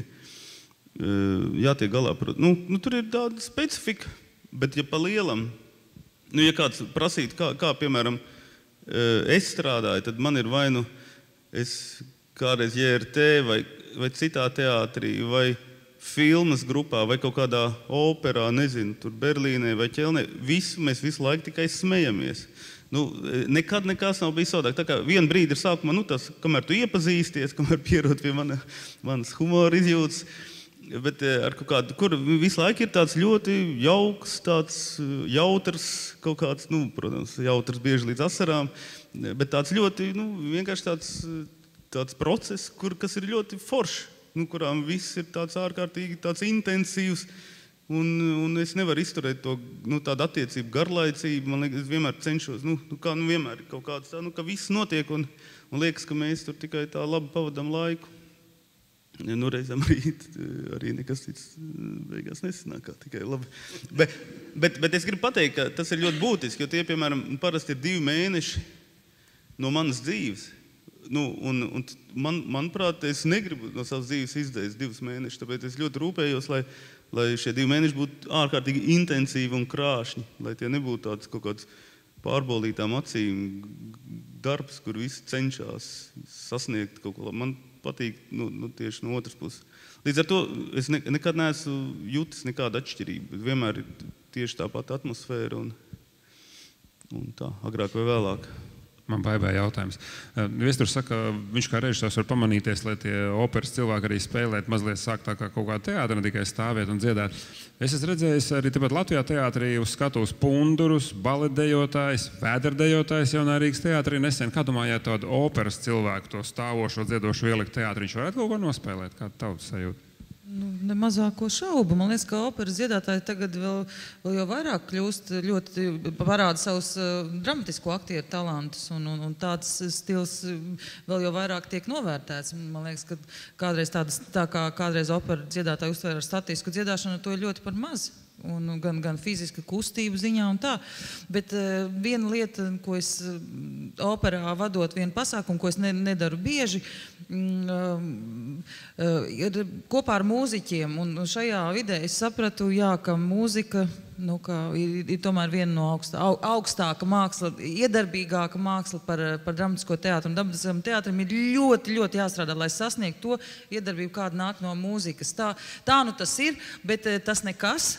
Mēs arī varam visu kaut ko izdarīt un varam savienot gan dramatisko mākslu, gan mūziku, lai to iespēju dabūt. Bet to, ko cilvēks var, teiksim, vienalga dziedot vai orķestrs spēlējot kādu to iedarbību, kas ir iracionāli, profesionāli tādā līmenī dramatiskam teātrim ļoti grūti ir iedarboties, bet sadarbojoties varbūt var. Tā, es domāju, tā nevar tomēr tā teikt, tā ir cita veida iedarbība. Tas ir bišķi savādāk. Mūzika, piemēram, man es tur biju kaut 3 gadus pavadījis, ka operas taisot, man ārkārtīgi patīk, piemēram, šobrīd teātrī kaut ko. Tur ir kaut kāda cita, kaut kāda saprot, ka tur nav tiešām, tur kaut kāda ārprātīgas rīkļu rāvēju dziedājumi, kas tev satriec vienalga, ka tu tur dziedi, bet, tur ir cita veida iedarbība. Protams, ka tas ir, piemēram, ļoti labs piemērs. Man bija, man liekas, labs aktieris Gundars Āboliņš man operā, jā, viņš piedalījās, un kas ir, dramatiskais aktieris operā, liekas, uz papīra izklausās diezgan vienkārši, tie tur dzied, viņš spēlē. Viņam tiešām, un Gundars, viņš ir ļoti muzikāls, nav problēma, bet viņam bija daudz visādi īpatnēji problēma, man liekas, ko viņš nekad nav saskāries, piemēram, teātrī, jo teātrī viss atkarīgs no viņa, cik viņš gribēs pauzes, garas taisīs, un īpaši Gundars noteikti viņš arī tur taisa, un tur viņam pēkšņi viņš visu laiku nevar trāpīt, kaut viņš ir ļoti muzikāls, viņam nav problēmas, un tad, protams, arī tā teksta konkurence, tomēr visi dzied, viņš mūzikā saka tekstu, un tomēr konkurēt ar kaut kādu sūda tekstu, kad visi baigi dzied. Un beigās bija ļoti labi, bet bija tik likās, ka ārprāts, viņš, bezmazliet, ko vēl lai es daru? Ja tu pēkšņi jūties, ka visiem ir kaut kāds mikrofons, vai ne, un tu tādā mazā, un tas bija ļoti interesanti. Es domāju, ka tas būs forši un ka tur nebūs nekāda grūtība. Šie tur dziedās, viņš ir tāds vairāk aktieriskāks, bet tieši to žanru salikšanu kopā. Jā, tā bija precīzi tā sajūta, kur es sajūtu pavisam nesen, kad kopā ar mūziķiem bija jārunā vienkārši teksts, un tad es jūtu, ka es varu izlekt no biksēm ārā, bet to kas nāk ar to mūziku, ir šausmīgi grūti. Atliš rīkli un mauc, un viss notiek, un tu tur ņemies. Nav godīgi. Jā. Tā ka, tas ir tāda, bet tā ir cita specifika vienkārši, to nevar tā salīdzināt, to nevar tā salīdzināt. Šis bija ļoti labs stāsts, tiešām. Un, varat jums sagāt, varētu tikmēr jautājumi. Nav tik traki, ja? Visiem viss skaidrs. Viss tur bija tie cilvēki, kas mācās, un taču Baiba Broka ir izmācījusies pa aktrises, viņi zina, bet tie operas cilvēki tieši nav, tad viņam tagad tāda mūža aroda apmācība veids, mēģinot iestāstīt, viņiem jāspēlē arī aktieriem. Tagad jau visur tajās akadēmijas māca ļoti labi. Mums nebija ilgu laiku, mums bija tikai tiešām nonāca es esmu gan ar Kristīnu Opalais, gan ļoti daudziem cilvēkiem, kur vispār, man liekas, nav Liena Kinča, mēs ārkārtīgi daudz esam kopā strādājuši, kad viņi vēl bija, viņi tā kā likās, ka nevar pat pār skatuvei pāriet, Aira Rūrāne, man liekas, klasisks piemērs, kur vispār ilgi nevarēja vienkārši pāriet pār skatuvei. Ka viņam ka viņi nāca tikai ar labām balsīm, un tu uz vietas mēģinājuma procesā ķēri, bet tagad tur, man liekas, ir tā mūzikas akadēmijā, piemēram, sakārtots un rietumos vispār. Kā tā ir tāda paša aktieru meistarība skolā, kur tev vienkārši, cik tur tie gadi jāpavad vienkārši, tad strādājot pie tā. Tas ir tāda pati, meistarība, tur nav runa, tur ir vokāls, protams, bet tā pati skatuves meistarība, tas ir viņiem jāzina, tur nav jautājumu. Jā, bet es varu piebilst to, ka es tomēr kā skatītājs, šajā gadījumā es runāšu par 2 bērnu operām, kā skatītājs, ja es redzu tomēr tā vokālista sliktu sniegumu tā kā aktieriskā ziņā, tas man diezgan ietekmē arī to iespaidu. Protams. Slikts teātris operā šobrīd arī nevar būt. Tas atņem to ar dziedājumu. Tas tā nav vienīgā iedarbība, tas dziedājums. Tomēr, ja tur ir vajadzīga tā aktieru spēle, un ja tā ir amatieriska, tad ļoti daudz zaudē izrāda. Tas skaidrs. Viennozīmīgi. Tas ir ļoti svarīgs instruments. Nevarētu kā ekvāls svarīgs, jo tāpat visas operas dziedātājs pērk dēļ viņa balsīm, nevis dēļ viņa aktieru meistarības. Bet daudziem tas ir vēl viens bonus. Nebūs tā, ka tur viens slikti dziedās, bet kolosāli spēlēs un viņam būs baigi angažmenti. Tā gandrīz nekad nav. Man jautājums mūsu auditorijai, kurš ir bijis pagājušā gada laikā uz operu? Ir bijuši uzties, vai ne? Jums ir tā arī šita, kā Viesturs saka, ja? Kaut ko viņi māk spēlēt un dziedāt. Es neko neteicu, ka kaut ko kāds nemāk, vai visi tur... Bet būtu jāprot. Un tu viņus tomēr spied uz to, ka viņam vajadzētu prasīt. Es vienkārši režisēju. Es daru to, kas darbam vajadzīgs. Tur nevienu nekur nespiešu. Tur kaut ko apgūt. Tad mēs varētu atgriezties arī pie jautājuma par mērnieku laikiem. Būtībā tad ir vieni pareizie un labākie mērnieku laiki, tad arī tāda opera vienreiz uztaisa un miers. Nebūtu otrais vairāk jātais, bet tu taču taisa operas, kurš jau pirms tam bijušas ir 10 un 100 reizes iestudēts. Nu jā, bet, piemēram, es domāju, ka tāda Jevgeņija ļoti labprāt tagad uztaisīt vēlreiz, jo tur pagājis pietiekoši daudz laiks. Nu, kaut kāds citas atkal, man liekas, pilnīgi neinteresēti šobrīd. Nu. Tā ka jā, man pašam ir interesanti taisīt vēl vienreiz, piemēram, to darbu. Vai es teiktu, ka man teātrī kaut kas būtu interesanti, ko es esmu jau taisījis? Gan jau arī būtu tāds Skroderdienas filmas, kas varbūt arī varētu uztaisīt.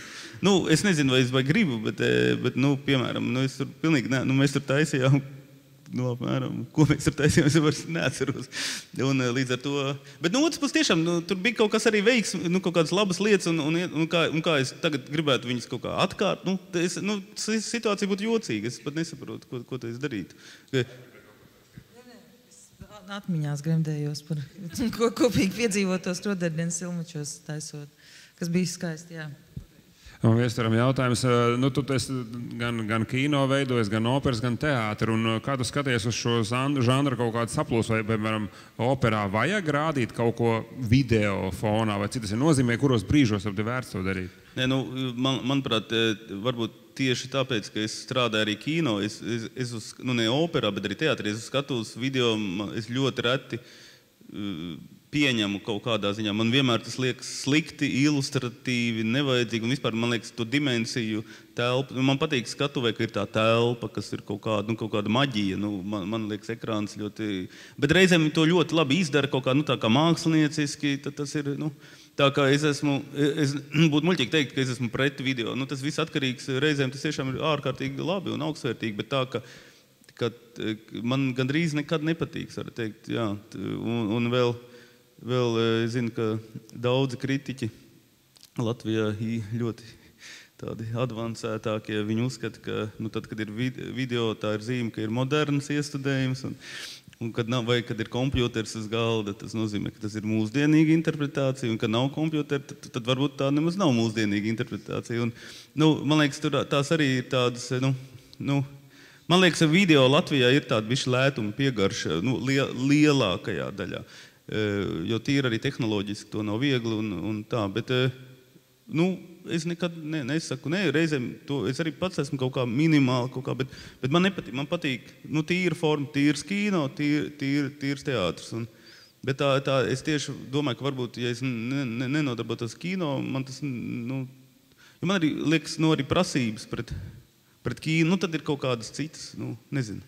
Katrā ziņā man nav vēlme pašam ārkārtīgi ar šo jomu eksperimentu. Katrā ziņā man arī liekas, ka viss, kas ir uzbūvēts uz video, aktieris ārkārtīgi zaudē.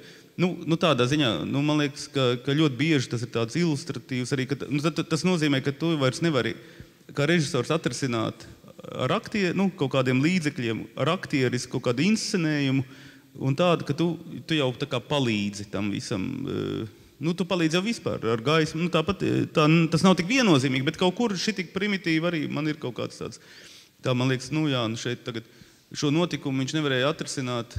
Man patīk piemēram, kaut kādas mistiskas lietas, kaut kādas, nezinu, kā tur visās tajās kaut kādās operās, tur kaut kāds pārdabisks sižets vai tur raini vai kā.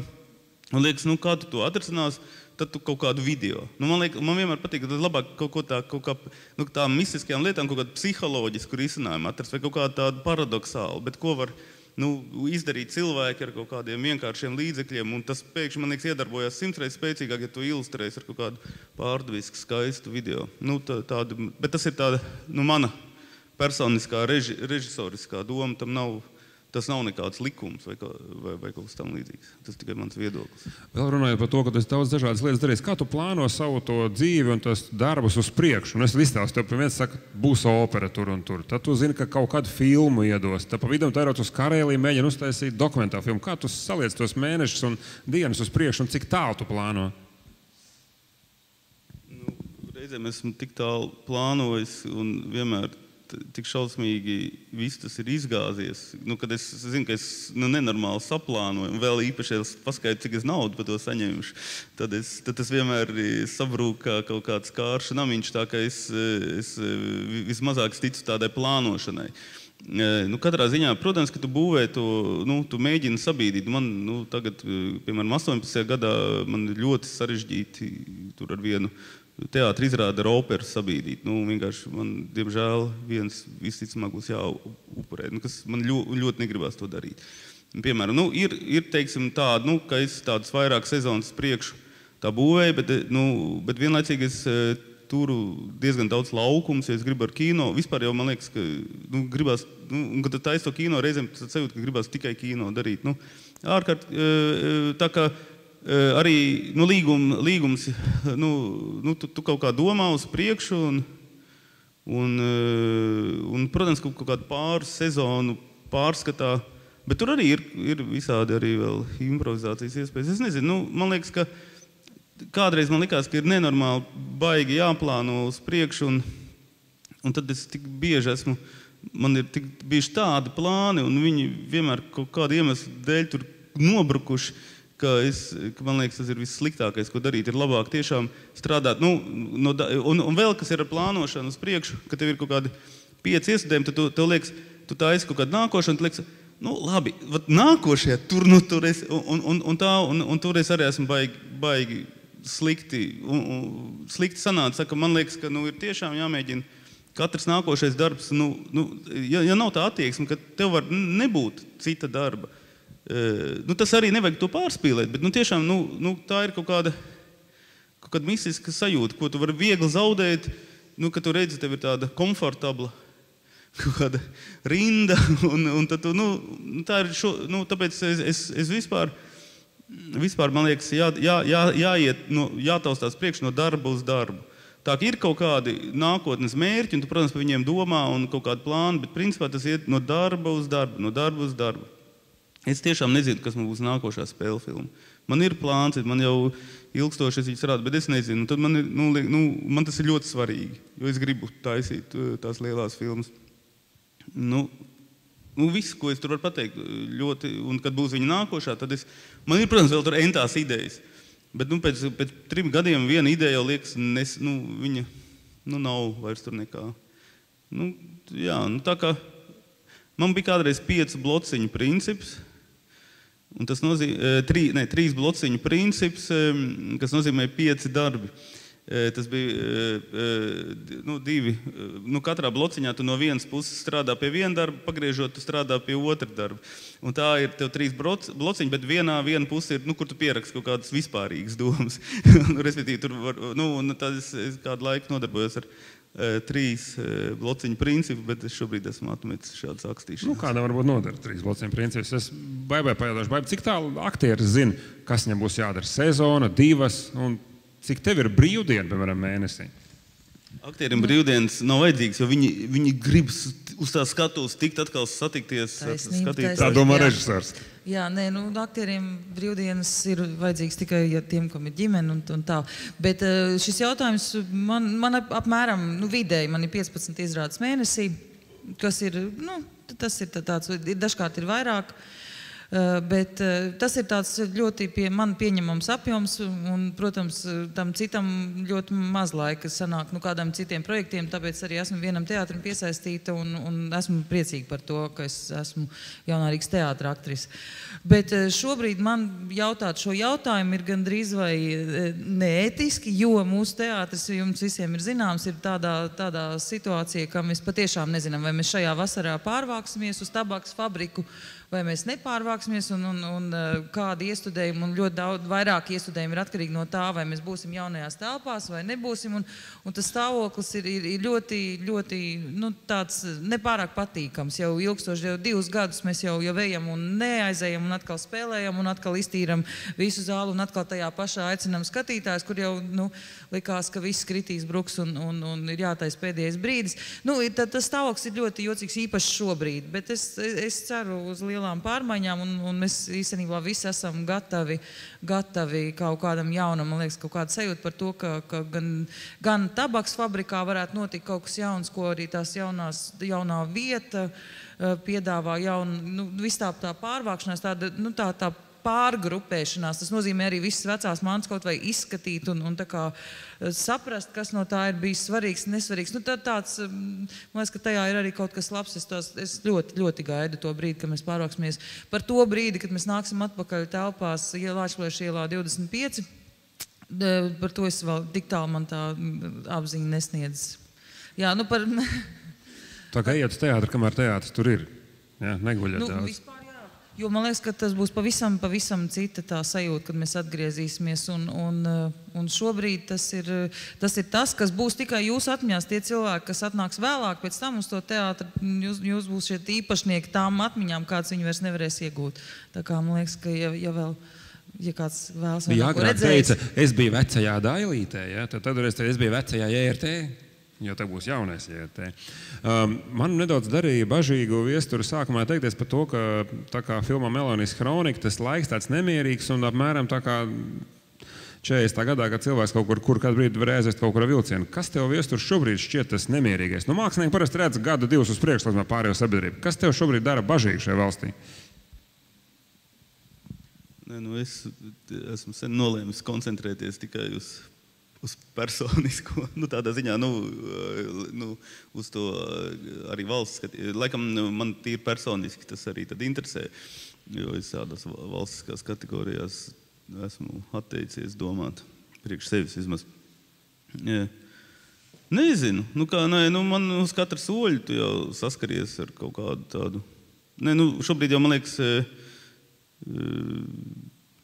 mēs jau saprotam, ka mūsu valsts attīstība ir atkarīga no dažādiem faktoriem. Viens no tiem ir, protams, drošība, par ko mēs neesam pārliecināti. Tāpēc man tā skaitā ļoti uzrunāja izrāda Kārkli, kur Baiba Broka spēlēja Soli Tabultiņu. Man liekas vienkārši, ka arī uzrunāja, pat nerunājot par kaut kādām, nevis par teātri, bet par to, ka man liekas, ka cilvēki, un es arī aizgāju pēc tam uz veiksmes stāstu, lai arī apsītos, kā tur, ka cilvēkiem ir, ka cilvēki pēkšņi vairs nevar izturēt, ka viņi ir sākuši arī tajā svētajā templī ienest kaut kādas tādas lietas, jo, piemēram, tādas politiskas izrādes, es domāju, vai kā Kārkli, tas ir, es domāju, piemēram, Gatam Šmitam, kā režisoram, tas ir ļoti liels risks. Viņš saprot, ka tas ir, tu ļoti riskē taisot šādu darbu, vieglāk paņemt kaut kādu foršu klasiku un viņu ņemt, kur tu zinām mērā saprot, ka visi galvi vienmēr būs savilkušies un ja puslīdz kaut kā tur uztaisīs. Un man liekas, ka šī sajūta, ka cilvēki vairs to nevar izturēt vienkārši, man liekas, ir ļoti izjūtams. Un es reāli vēl abrīnoju cilvēkus, kuriem vēl liekas, ka viss ir kaut kā normāli. Man liekas, ir tāda sajūta, ka ir kaut kas vairs neizturams, un es uz šo sajūtu ļoti ceru, jo, manuprāt, kaut kāda izmaiņai jābūt, jo, ir šī kaut kāda tiešām stagnāta, pēkšņi tā Latvijas valsts pāris gadus attīstoties ir uzreiz sasniedz stagnāciju. Kaut kādā tādā ziņā, tas ir apmēram kā tāds, nezinu, kā režisors, kurš uztaisīs puslīdz pieņemamu, nezinu, ar 3 ābolīšiem novērtētu izrādi. Saprot, es jau dzīvē esmu, es jau tagad tikai režisēju, nepieceļoties no dīvāna. Apmēram līdzīgi sajūta, ka vairs neiet uz priekšu. Un man ir ļoti daudz faktoru šajā valstī interesē un uztrauc. Īpaši tas, ka drošības jautājums man uztrauc arī tas, ka tas ir tāds, mēs joprojām abstrahējamies no šī jautājumiem.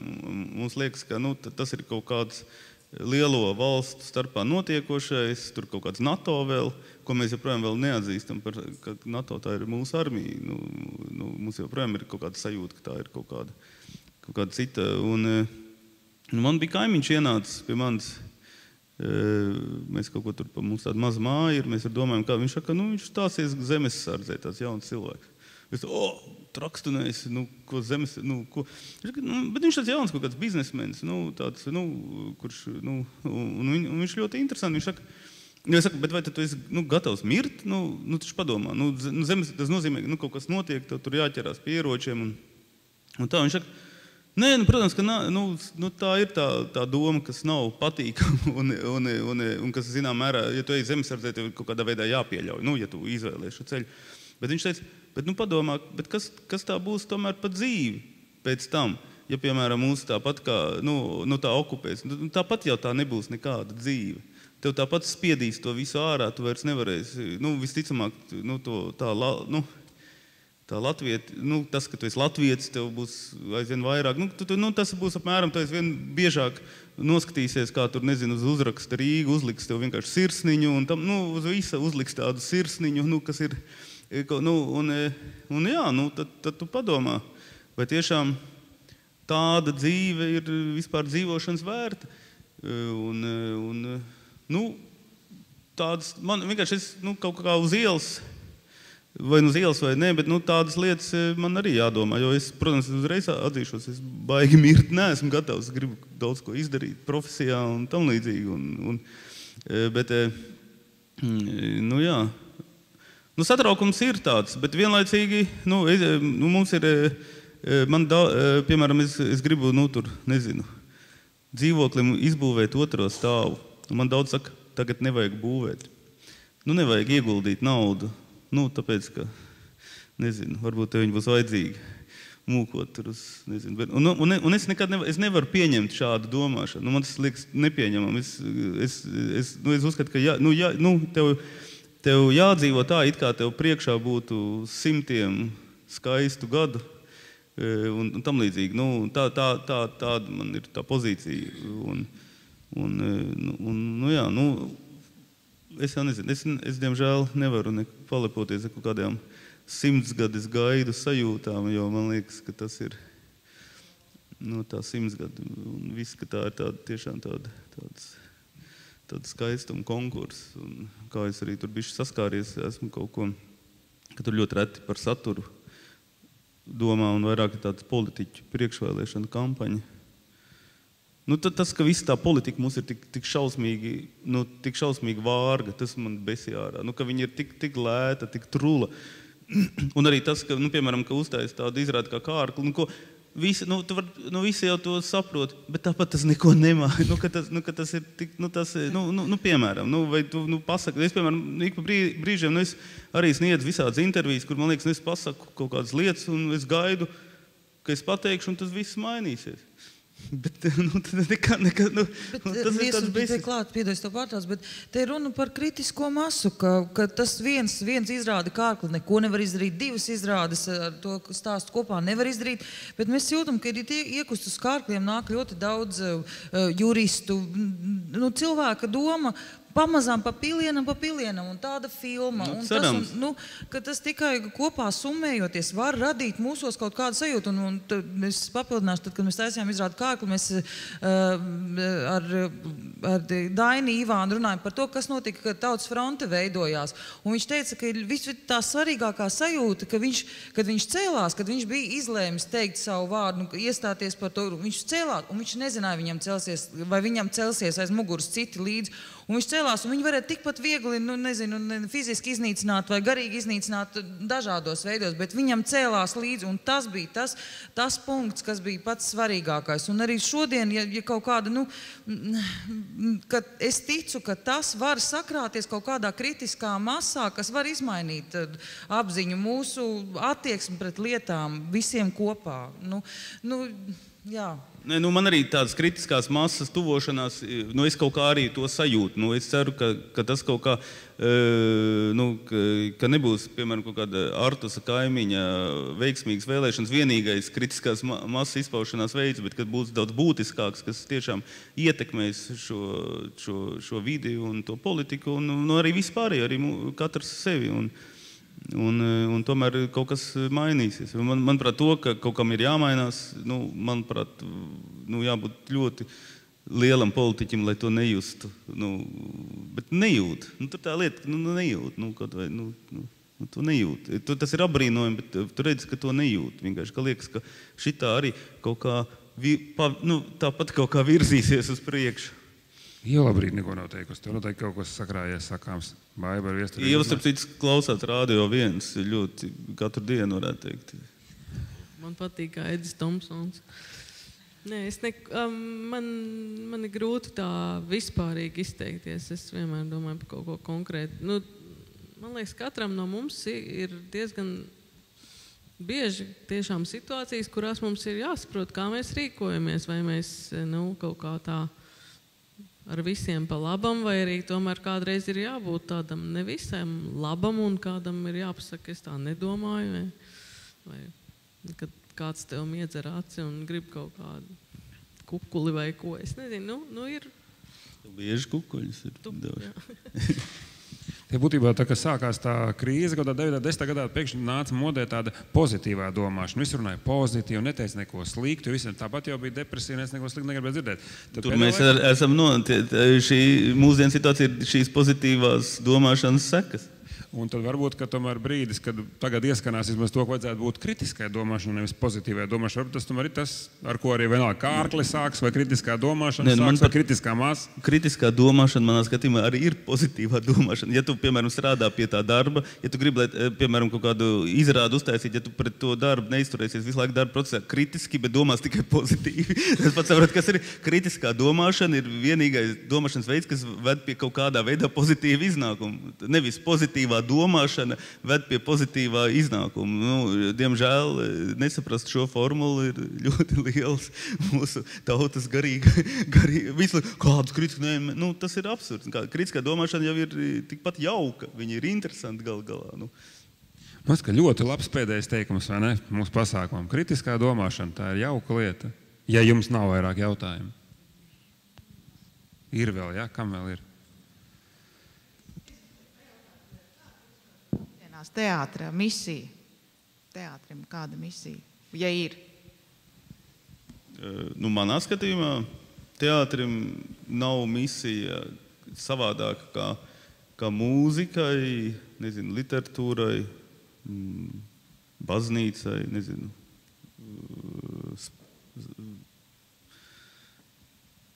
zinātnei. Misija ir tikai viena. Attīstīt domāšanu, attīstīt virzību uz priekšu, attīstīt domāšanu, cīnīties par domāšanu, cīnīties par domājošu cilvēku, nevis par nedomājošu cilvēku. Izskaust vienaldzību, ja? Jā, noteikti arī. Bet tas jau ir ietvert to. Es nezinu, katrā ziņā man liekas nevajadzētu iet pārāk uz lielu tālu, bet tiešām cīnīties par to, ka vispār cilvēki, ka mēs nodarbojamies ar kaut kādu veidu ka mēs domājam tā, tad mums kaut kāda saskarsme, es nezinu. Bet es ļoti uztrauktos par kaut kādas misijas. Tu jau var nesaukt misiju, tev tas vārds nobiedē, bet uzdevums. Un tad var runāt par to, vai tas vispār iespējams sasniegt. Cik tad liela ir teātra ietekme? Nav liela ilūzija, ka teātris var kaut ko milzīgu apgriezt kājām gaisā. Kaut gan no Jaunā Rīgas teātra 5. gadā arī tās vēsmas pēc izrādes arī visi gāja demonstrācijā. Tieši pēc izrādes Sidrabs Čidrauds ar Aspazīju kopā. Un, tā kā kādu zinām viļņošanos tas teātris var izsaukt, bet ne jau iekārtas maiņu vai kaut kāds. Iekārtas maiņa arī, saprotiet, ir ļoti bīstama lieta. Mēs pirms 100 gadiem esam saskārušies ar vienu iekārtas maiņu. Vienkārši, manuprāt, tiešām teātrim visam, cilvēkam jākļūst kaut kādā ziņā radikālākiem, tajā arī uztverē par savu dzīvi. Viņiem nevar samierināties, jāpieprasa skaļākā balsī, jācīnās par to, kas tev neapmierina, un galā pašam ar savu darbu jācenšas, tā kā izaicināt sevi, nenomierināties, Es nezinu. Misija tas ir misionāriem. Mēs jau zinām, ka daudz misionāri arī 12. gadsimtā ieradās Latvijā. Ja cilvēks grib, man vienmēr ir ļoti pretenzijas izraisīs jebkāda veida sludināšana vai sava viedokļa pasniegšana par pareizāku. Tādā ziņā tāds misionārisms, man liekas, ir mākslai kaitīgs, bet katrā ziņā tev jābūt spilgtam savā domāšanā un jādomā, ja tu būsi pietiekoši spilgs, tad tev būs pietiekoši kaut kāda tā tas kaut kāds tas lauks, kurā tu iedrāzīsies ar saviem pirkstiem.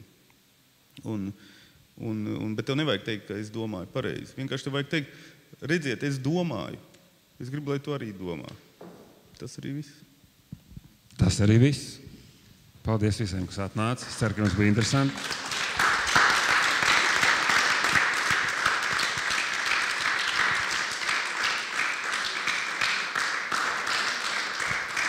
Es vēl tomēr uzdošu vienu jautājumu, ja drīkst izskaņā. Lai arī ar kādām sajūtām, bet tomēr mēs esam mūsu valsts 100 gadus priekšvakarā. Un es katram no jums vēlētos pajautāt, vai jums Latvijas 100. dzimšanas diena gan profesionālā, gan ziņā ir kaut kāds atskaites punkts, un ja jā, tad kādā veidā? Paldies. Man nav. Es tiešām cienu savu valsti, noteikti mīlu, bet es nedomāju, ka mūsu aizraušanās ar jubilejas svinēšanu un neaizraušanās ar fundamentālas kultūras attīstību ir kaut kas ļoti pareizs. Tāpat kā mēs visu, man liekas, tādām lietām, ka 100 gadus projekti viņam jānotiek katru gadu. Katru gadu jābūt šai 100 gadēji, un tad mēs varētu teikt, sāksim dzīvot pilnvērtīgu dzīvi. Tā kā, es domāju, ka es, protams, uzskatu, ka 100 gadi ir forši, bet manuprāt, ļoti daudzi 100 gadu uztver kā šīs valsts augstāko latiņu. Es domāju, ka es gribētu redzēt, ka tas ir tāds pirmais gadi. To 100 gadus uztvert kā tādu pirmo gadiņu, nevis kā 100. gadu. Jo, manuprāt, es gribu saskatīt, ka 100 gadi ir instruments virzībai uz priekšu. Es esmu saskāries, tagad cenšos, vismaz necenšos, es sakarā ar, jūs zināt, ka 100 gadi, kas būs 18. gadā, Latvijā sāks ar mājā ar 17. gadā, kas bija 100 gadi kopš Latgales pirmā kongresa, kas bija ļoti vēsturisks un svarīgs, kur Latgala nolēma apvienoties ar Latviju, veidot šo vienotu valsti. Un tagad viņi gribēja mājā taisīt tādu konferenci par to un tam līdzīgi. Un mani kaut kā man minimāli tur piesaistīja, ka tur jau it kā likās, vai tur tā. Un es pēkšņi ieraugu, ka Latgales kultūra, kas ir kaut kas milzīgs, sarežģīts, ka tur pēc 100 gadiem, ka cilvēki tā vietā, lai rīkot nākošo kongresu un runāt, kas par šiem 100 gadiem ir noticis, vai kas būtisks, tas neko daudz neatšķirās no tādiem pilsētas svētkiem, tas pasākums. Un man liekas, tas man satrauc. Un kad es bišķi kontaktējos ar kultūras ministrijā iekšā, kā tur izskatās, es redzu, ka tur vienkārši visi domā, kā tika leģendas pa ozoliem kaut kādiem, pa kaut kādu ozolu zemi, un visu, ko izdomā, bet tikai negrib saskatīt, kas ir tas saturs. Un tāpēc man bail par šo 100 gadi, vai tas būs, es ceru, ka tur būs ļoti, ka tas inspirēs daudz labu filmu, kaut kādu mākslas darbus, romāns mēs jau lasām. Tur ir ļoti daudz pozitīvie momenti, bet manuprāt, es ļoti priecātos, ja 100 gadu mēs svinētu kā Latvijas pirmo gadu, kā kaut ko, kas ir tikai vērsts iešanai uz priekšu, nevis kā mēs tagad nosvinēsim 100 gadus un uz redzēšanos, jā, un Latvija ar to arī beigsies. 100 gadu valsts. Es kaut kā visu laiku aizkavējos pie tā iepriekšējā jautājuma par to misiju, tāpēc, ka arī par to Melānijas filmu, kurā mēs visi esam iesaistīti. Es atceros, bija tāda Ilmāra Blumberga intervija par Melāniju Vanagu, un viņš Melāniju ļoti labi pazina, jo arī Ilmāra tēvs bija izsūtīts, un Ilmārs pats ciemojās pie viņa Sibīrijā. Un viņš par Melāniju runāja, zinot viņu personīgi, ka viņa īstenoja kaut kādu savu iekšējo uzdevumu, ko viņa iespējams neapzinājās, kad viņa to darīja, jo tad, kad viņa atgriezās, viņa sarakstīja ne tikai Veļupas krastā, bet neskaitāmas grāmatas, kuras viņa līdz sirmam vecumam un lielam nespēkam līdz pēdējiem brīdim rakstīja un no daudz kā dzīvē atteicās, lai tikai rakstītu. Un viņi varbūt tajā brīdī nevarēja noformulēt, kas ir viņas misija, bet tagad mēs visi varam to viņas milzīgo ieguldījumu novērtēt un uzzināt caur viņas darbu to. Un man liekas, ka kaut kādā ziņā tās 100 gadi katram jāmēģina savi personīgie 100 gadi sasniegt ar kaut kādu tik supervērtīgu ieguldījumu kā Melānija, kur principā ļoti daudzi cilvēki tā kā pazaudēja visu savu dzīvi tajā Sibīrijā un arī īsti nevarēja atgūties no tā un pilnvērtīgi turpināt dzīvot. Ar Melāniju pierādīja, ka pat caur tādiem apstākļiem tu vari turpināt sevi attīstīt un atstāt cilvēkiem aiz sevis kaut ko ārkārtīgi vērtīgi, nozīmīgi. Un man liekas, kaut kā pilnīgi katram jāsasniedz, jāmēģina sevi tie iekšējie uzdevumi noformulēt, ko tu vari izdarīt maksimāli kvalitatīvi. Un tad arī tie 100 gadi kopējie kaut kādā veidā summējās. Es laikam papildinot to domu, es nezinu, vai man personīgi tas ir mazliet laika jautājums, tas noteikti mums būs, bet es gribēju teikt, ka tādas lietas kā dzimšanas dienas, viņas vienkārši vajag ļoti izmantot šo brīdi, kad mēs vērsīsim visu uzmanību. Tāpat kā es biju tajā straumē, kurā Aspazijai un Rainim 165 gadi, un es ticu, ka šis impulss, labi, sākumā tā bija dzimšanas dienas svinības un gads, viņu abu gads, bet ka tas iekustināja kaut ko lielāku, ka tas vēlreiz mūs atdzīvināja tos mūsu lielos dižgarus, Rainu un Aspazīnu, padarīja cilvēciskākus, tuvākus, mēs viņus izpētījām, iepazinām, vismaz ļoti daudziem tas bija kaut kāds tāds impulss, ar ko arī ar šo gadu arī nebeigsies tā interese. Es tā ceru, es noteikti par sevi zinu un kādu loku apkārt sev zinu, ka tas turpinās tā interese. Un es domāju, ka šos Latvijas valsts 100 gadus mums tieši tā vajag šo fokusa punktu izmantot un tieši kā Ieva teica, varbūt aktivizējot savus labākos spēkus un izdarot kaut ko nozīmīgu sev, citiem un tādā ziņā visādos veidos izmantot. Protams, tas būs arī, kad nāks filmas, būs vairāk kultūras notikumu, bet pats svarīgākais, man liekas, kā arī Viesturs teica, jēgpilni, kas ir, par ko tagad ir liels uztraukums, kad daudzkārt kaut kas tiek darīts formāli. Tam it kā nav sakara ne ar dzimšanas dienas svinībām neko, bet saglabāt to kritisko domāšanu arī katru lietu darot, vai tā nav formāli, vai tā patiešām mūs uzrunā, vai tā patiešām kaut ko atklāja jaunu par Latvijas valsti, vai par mums, vai tā mums ir būtiska, vai tā nav tikai tāda, mēs te atnācām, lai kāds varētu ierakstīt ķeksīti, lai kāds tad ir it kā kaut kas noticis, bet lai patiešām kaut kas notika, un par to mēs katrs esam atbildīgi. Gan vieni, kas uzstājas filmē, vai otri, kas skatās, vai mēs saņemam to, ko mēs gribam, vai tas mūsos atstāja nospiedumu, vai tas izmaina, un tas šo Latvijas 100 gadus padara par īpašu brīdi, un tā pret to, manuprāt, vajag izturēties. Tā es domāju pret to izturēties. Es arī tā domāju. Kaut ko tomēr mēģināt izdarīt, jā, tā ir. Tu vēl kaut ko? Un tomēr arī viens jautājums. Pirmkārt, paldies par sarunu. Es domāju, ka sarunas laikā jūs ne tikai pastāstījāt par sevi, bet par mums visiem kopumā. Mēs daudz ko varējām saklausīt. Un daudz ko varējām saklausīt par to laiku, kāds viņš ir šobrīd.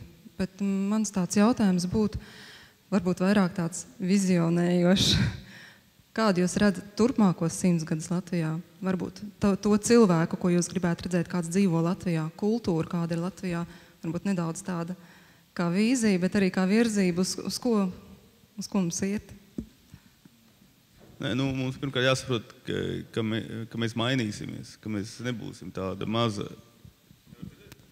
ka tāda maza kopa, man liekas, tas gandrīz vai nav iespējams pastāvēt. Līdz ar to mums jābūt gataviem vispār šīs tagad atkal tāda cilvēku staigāšana, un mums jābūt gataviem ļoti kvalitatīvi un ļoti mūsdienīgi atbildēt par latviešu kultūru, izglītību, lai mēs būtu gudri cilvēki.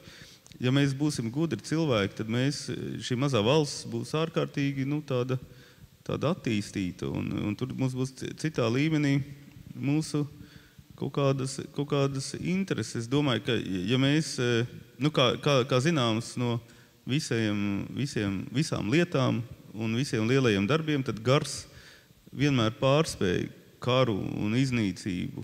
Un mums jau jāsaprot, ka tā nav, ka mēs nevaram pārcelt šo Latviju kaut kādā tādā mūsu Tibetas nozīmē, bet mūsu izdzīvošana ir tieši tajā garā, jo mums nav cita iespēja. Demogrāfija mums ir galīgi vārga un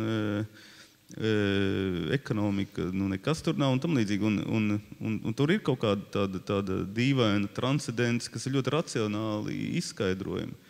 Tā ka es, protams, uzskatu, ka es ceru, ka piemēram, sarunāties latviešu valodā un vispār, runāt, strādāt, kā arī mūsu gadījumā, piemēram, mēs jau ne tikai runājam, mēs jau strādājam latviešu valodā, mēs darbojamies ar valodu, ka mēs to varēsim, es negribētu teikt vienmēr, bet tiešām maksimāli ilgi. Un es domāju, ka mūsu pasauli sagaida tādu izaicinājumu, uz kuru mēs labāk nemēģinām pat atbildēt. Man ir dažādas versijas. Man ir versija, ka globālismam, visai šai globalizācijai būs ārkārtīgi stiprs precedents, tāda ārkārtīga lokalizācija, ka varbūt tieši pēkšņi būs tik ļoti svarīgi būt latvietim. Man ir liekas brīžiem, ka mēs tik pavirši izturamies pret kaut kādām tādām mazām lietām, kaut vai tāpat latgaliešu valoda, man liekas, ka mēs tagad viņai ļaujam iznīkt, bet iespējams, ka latviešu valoda tieši izdzīvos kā latgaliešu valoda. To nekad nevar zināt, kas notiks. Līdz ar to, man liekas, mums jābūt ārkārtīgi uzmanīgam pret katru lietu un vienkārši veselīgi jāstrādā ar tādu foršu vitalitāti. Un es nezinu, man liekas, tas tiešām jautājums, kur labāk. Politiķi nekad nebūs labi, tas jau ir skaidrs. Tikai tie sliktie politiķi varētu būt labāki nekā tagad. Tie labie. Nezinu, es ceru, ka viss būs kārtībā, ja tiešām, ja sabiedrība turpinās attīstīties. Ja sabiedrība neturpinās attīstīties, tad mums būs čau. Tas ir, man liekas, diezgan skaidrs saskatāms. Latvieši ir sīksti. Un izrādē Kārklu arī mūsu iedomu prezidents saka, ka latvieši izdzīvos visos laikos, viņi ir izdzīvojuši un izdzīvos. Jautājums, kādā formācijā, vai mums būs Latvijas valsts, par ko mēs arī esam atbildīgi, vai mēs būsim kādā citā formācijā, bet latvieši ir sīksti. Kas šādos apstākļos var vispār izdzīvot? Man liekas, jebkuru dienvidu cilvēku ielikt šajos mūsu laikapstākļos, vienkārši cilvēki nebūtu spējīgi to izturēt, bet mēs to izturam un priecājamies par sniegu, par lietu. Par sniegu mums maz sanāk.